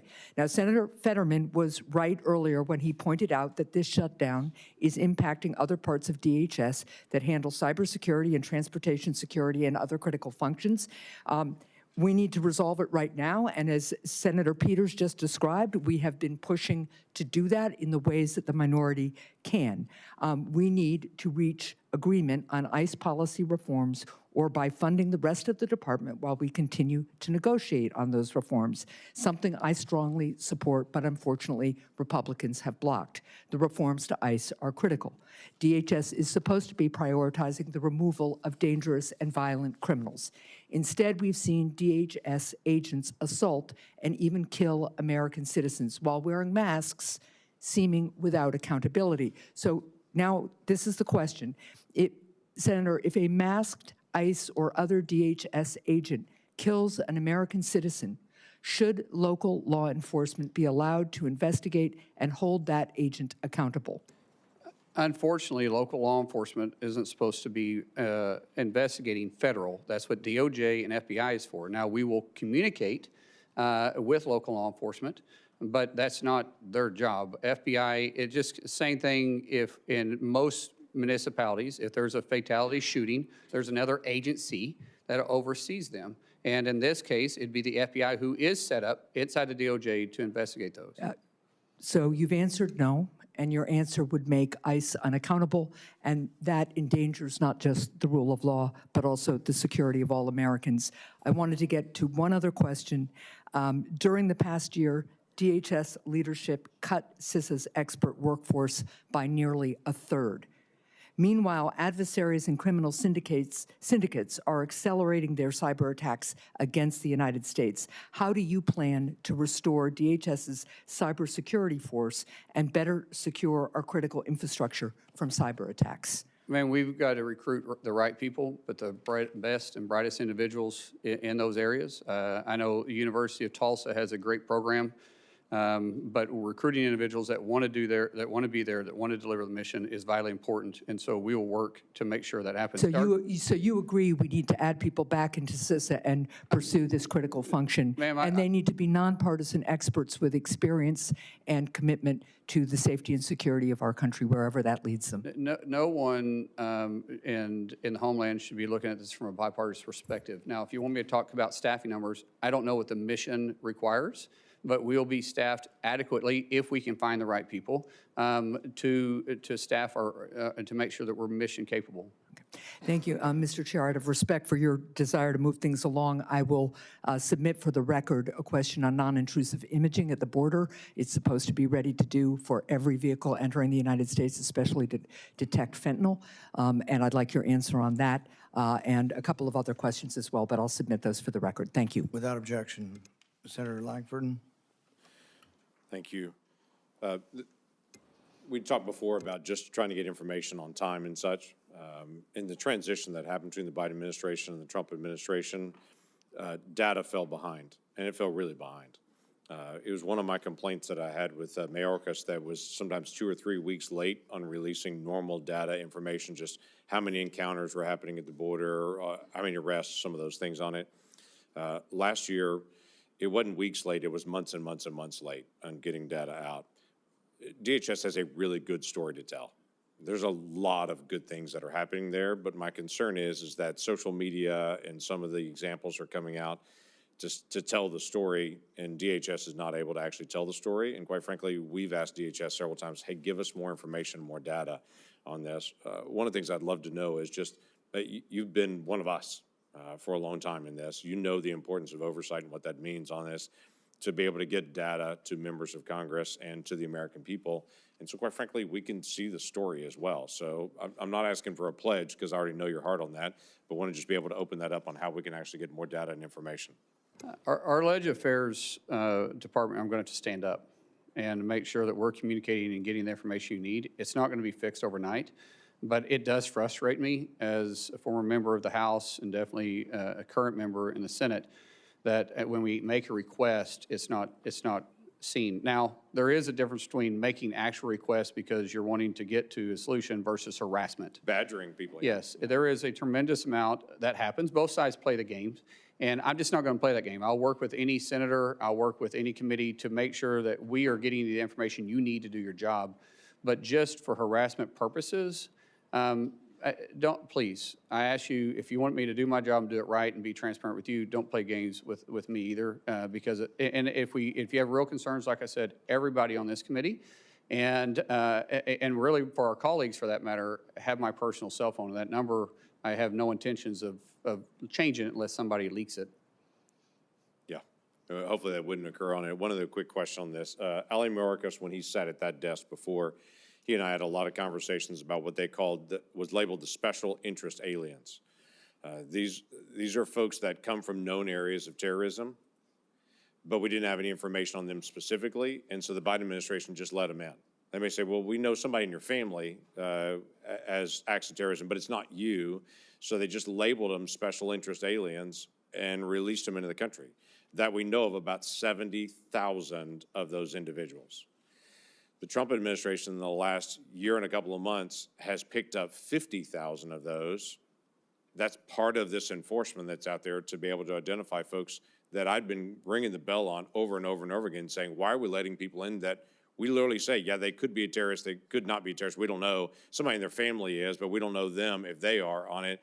So they were just released into the country on that and given that label. In fact, I was told, we'll keep watching them, but when I went to the FBI and asked them directly, they were like, there's no way we can track 70,000 people. So there's been a lot of good work to be able to try to identify where those people went, who they're associating with here in the United States on it, and then removing them from the United States. There's still about 20,000 left.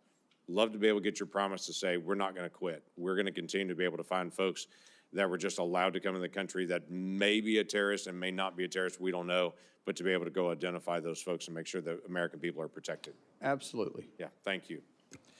We're almost done. We have 2 people left who haven't responded this round. We've had a lot of debate over ICE funding. I hope we can ask just some specific questions to the nominee. I can't control what you ask, but that's my hope. Senator Blumenthal. Thanks, Mr. Chairman. Senator Mullin, just months before the war with Iran began, the Trump administration negotiated a back-channel agreement, a deal with the Islamic Republic to deport Iranian nationals, including asylum seekers, dissidents. There have been public reports about it. CNN on January 26, 2026. New York Times reported it in a couple of articles in September and December, that flights in around that time deported tens of those kinds of Iranian nationals back to Iran as part of this secret agreement. I want to tell you about one husband and wife, Christian converts from Islam, who were sentenced in absentia to 9 and 11-year sentences by the Islamic Republic. They fled to the United States seeking asylum, but they were detained by ICE on arrival. The wife was deported. She managed to take refuge in Turkey. The husband, I'll call him Mr. H, is still here, but he's facing deportation despite showing scars from the beating he received by a government gang. I have both of their declarations. I'd like them to be entered in the record. There are Iranian-American organizations like the Iranian-American Legal Defense Fund that have further information. I have no doubt that you share my outrage about the treatment of this couple and other Iranian nationals who were deported possibly to torture and death in Iran. Will you agree with me and commit that we should stop deporting such people? Ma'am, sir, I don't know the specifics behind this. I think before I can talk about in hypotheticals, I would need to know what the reasons behind it, but I don't want to deport anybody that's here illegally, or here legally, I mean. And most definitely not individuals that have done everything possible to be a contributor to society. But in these specific cases, I don't know. I'm not familiar with them. I don't know if there's something else in the background that would cause the administration to do it. I'm talking in general about tens of people, as many as 55 on one flight, 15 or so on another, not just this couple. But in principle, we should not be sending Iranian dissidents and asylum seekers back to Iran. Wouldn't you agree? Sir, we do know that our enemies want to infiltrate us and use our rules and our generosity against us. And so I don't know the specifics of these. I don't know their background. I don't know what the reasons was, but I will be happy to look into it. Let me ask you about another topic. I'm glad that you've committed that there will not be the kind of review that Secretary Noem imposed on contracts above a certain amount uniformly by your office. But I'd like your commitment that you will help us investigate another abuse of authority. Corey Lewandowski apparently was in charge of approving all contracts. One of them was a $220 million contract that was related directly to Kristi Noem's being fired. They bypassed procurement rules to award that contract to a shell company that was created days before to benefit a Republican consulting firm with close ties to Secretary Noem and Mr. Lewandowski. Will you commit to cooperating with our investigation, the Permanent Subcommittee on Investigation, making documents and personnel available to congressional and other investigations into those contracts awarded by Secretary Noem and Mr. Lewandowski? Senator, I've heard these same reports. I know the IG, Joseph, I don't know him personally. That's why I say Joseph. Some people call him Joe. Is open investigations. We will cooperate with him. And provide all the documents and records that are Yeah, necessary for this to the committee to Inspector do General. its work. That's what I'm asking. I'll do everything that's required of me by law, but the IG will be doing the investigation, and we'll let the IG, decide what documents he's going to share, and maybe you can bring that up with him. Well, in fact, Secretary Noem obstructed the investigations underway by the IG. In fact, in at least 10 investigations, they were the subject of a letter from the IG. Are you committing to immediately begin restoring the department's working relationship with the IG? If confirmed, absolutely. I will do everything required of me by law and the policies that you guys give me. There won't be any gray area with me. We want to have a good relationship with the IG. He's got a job to do, and every other agency that's underneath DHS and has you'll a job to do. cooperate with the committee in providing those. Sir, I've everything that is required of me to report, and anything that you want the IG to do, that's between you and the IG. Senator Mullins, I don't think I need to tell you that the American people have been appalled and angered by what they've seen in the excessive use of force. We've had hearings before the Permanent Subcommittee on Investigation that have shown Aliyah Rahman, a woman suffering from traumatic brain injury, yanked from her car in Minneapolis, dragged by her arms, leading both of her shoulders to be torn. Javier Ramirez, a father of 4 from California, detained for 4 days and refused medical treatment for his diabetes. We documented these abuses in a report that we issued and in hearings that we conducted. One of them was Marimar Martinez, who was on her way to donate clothing at a local church when she came across agents in an unmarked car. Agents sideswiped her car. 3 masked agents in camouflage stormed out, and one of them pulled out his gun and fired at her moving vehicle, hitting her 5 times. And the agent then bragged about it. He bragged about it in a text. He said, I have an MOF, I won't detail it. I fired 5 rounds and she had 7 holes. Put that in your book, boys. Shouldn't we be disgusted by an agent that fires at a U.S. citizen, no criminal record? She was charged. Senator Blumenthal. The charges were dismissed. Wouldn't you agree with me that that agent should not be carrying a firearm? I'm not familiar with the investigation, sir, and I don't know if the investigation is completed. As Secretary, I'm sure I'll be briefed on this. All right, time's expired. I know these are important issues, but we just have to move on. We're going to finish up with Senator Kim, then we're going to make a statement that hopefully can be agreeable for a meeting later. Senator Kim. I'll be concise here, Chairman. Senator, there's just a couple last things here. A couple weeks ago, we had a hearing here, and I was engaged with the head of USCIS, and I raised an issue that happened in San Diego of spouses of military members and veterans. They were going in to get interviewed for a green card and were arrested upon their arrival. I just wanted to get your reaction to that. Is that the kind of behavior you think is acceptable? Excuse me, repeat that again? It was spouses of military service members as well as veterans. Their spouses were going and for the purposes of a green card interview, but were at that point detained and arrested on arrival. I've heard of, I haven't heard about this. I've heard of different reports, Senator, and if people are going through the process and trying to obtain it legally, because we do have naturalization ceremonies Monday through Friday in That's this right. country, everywhere. We're going to continue working with those individuals. I don't know the circumstances. I don't know. I'll pass you the details, but you know it's something that we can talk through. But just in general here, I guess what I'm just trying to get a sense from you is what you think is appropriate in terms of ICE agents being able to operate. You know, for instance, do you think it is okay for them to operate and arrest people at hospitals? Sir, I will always support my law enforcement doing their job. I don't know the circumstances. If it's a felony warrant that that the person's at a hospital, then they'll go pick up the felony warranty, just like local law enforcement does the same thing.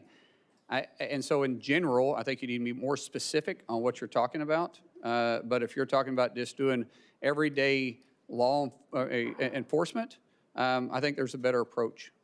Senator, I just want to raise, you know, I just hear a lot of this from my own community about concerns of these types of efforts out, you know, in and around hospitals, schools, churches.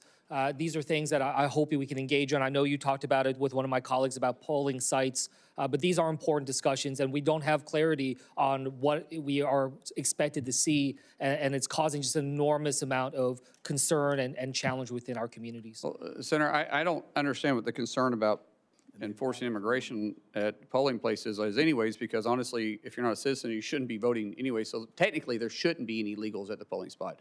And so, as I've said before, if we're at a polling area, it's because of a specific threat, not for immigration. Yeah, look, what I will just convey here is it's not just about people who are undocumented. I'm hearing from American citizens that are now feeling like they need to carry their passports around for fear of being stopped on the street. You know, there is a chilling effect that is happening that is wider. You know, I had to give my father-in-law specific instructions in case he was stopped upon re-entry back into the United States. You know, there is real concern out there, and I just wanted to express that to you. Just a couple last quick things here.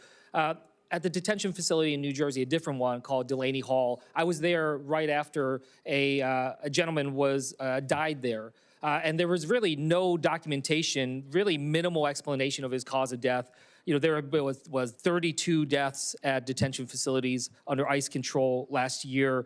Yet the oversight offices at DHS to do this, offices like the Office of Civil Rights and Civil Liberties, the Office of Immigration Detention Oversights, they've been gutted. And I just wanted to ask, do you commit to being able to ensure that there is the proper oversight there internally within DHS, working alongside us in Congress to ensure that people are being kept at the dignified levels that they should according to a law?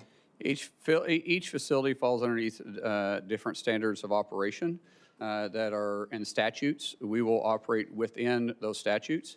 Everybody deserves to be treated with a dignified hand, and we will follow those procedures that are set for those facilities particularly. Well, I hope to work with you on that if you're confirmed, because we need to make sure we have that oversight, as we have not been able to see it. And in fact, you know, some of our efforts have been impeded because we have not been able to have visitation at some of these sites, and I hope that that's something you will support us be able to have. One last thing I just wanted to raise. With FEMA, there was a number of employees that sent an open letter titled the Katrina Declaration. This is something that warned about some of the reversals that are being made when it comes to disaster response and recovery. Your predecessor, Secretary Noem, she suspended a number of these FEMA employees. I just wanted to ask, can you commit that if confirmed, you will adhere to whistleblower laws and ensure that these whistleblowers do not face retaliation for their protected disclosure? So there's already laws in place to protect whistleblowers, and I've said multiple times, I'll work within the law and the requirements of me as secretary. And I hope that means that you will ensure that these whistleblowers do not face unlawful retaliation for what they have done. It's against the law, as you said, unlawful, sir. I said I'm going to work within the law, and that's unlawful. Okay. With that, I'll yield back. Thank you. As I said previously, we've scheduled a vote for tomorrow. I'm committed to that. There are several members on both sides of the aisle that would like a briefing in the SCIF. They have it from 1 to 2. If you're willing to do that, several members would like just to walk over and do it. And I think that makes it much more likely that we have the vote tomorrow. Sir, I would prefer to have the ranking member, yourself, James, and if you want to bring another Democrat member that's on. It's all or that's none. It's on- all the members need to be able to hear it directly. The problem up here is too many here- things are siloed, and it just looks like resistance that you don't want everything to come out. It'd No, be sir, much more that's- forthcoming if you let any member of the committee and classified staff into it. I think we can I get think, this done okay, this that's afternoon. fine, as long as it's in a classified setting. As long as what? Yeah, that's fine. The That's people fine. classified security on our staff and staff. TSCI. TSSCI, yes. All right. All right, thanks, everybody, for coming today. The nominee has filed responses to biographical and financial questionnaires, answered pre-hearing questions submitted by the committee, and had their financial statements reviewed by the Office of Government Ethics. Without objection, this information will be made part of the hearing record, with the exception of the nominee's financial data, which are on file with the committee. Due to the quick turnaround between this hearing and the markup tomorrow, the hearing will remain open until 4 p.m. today, March 18th. This hearing is adjourned.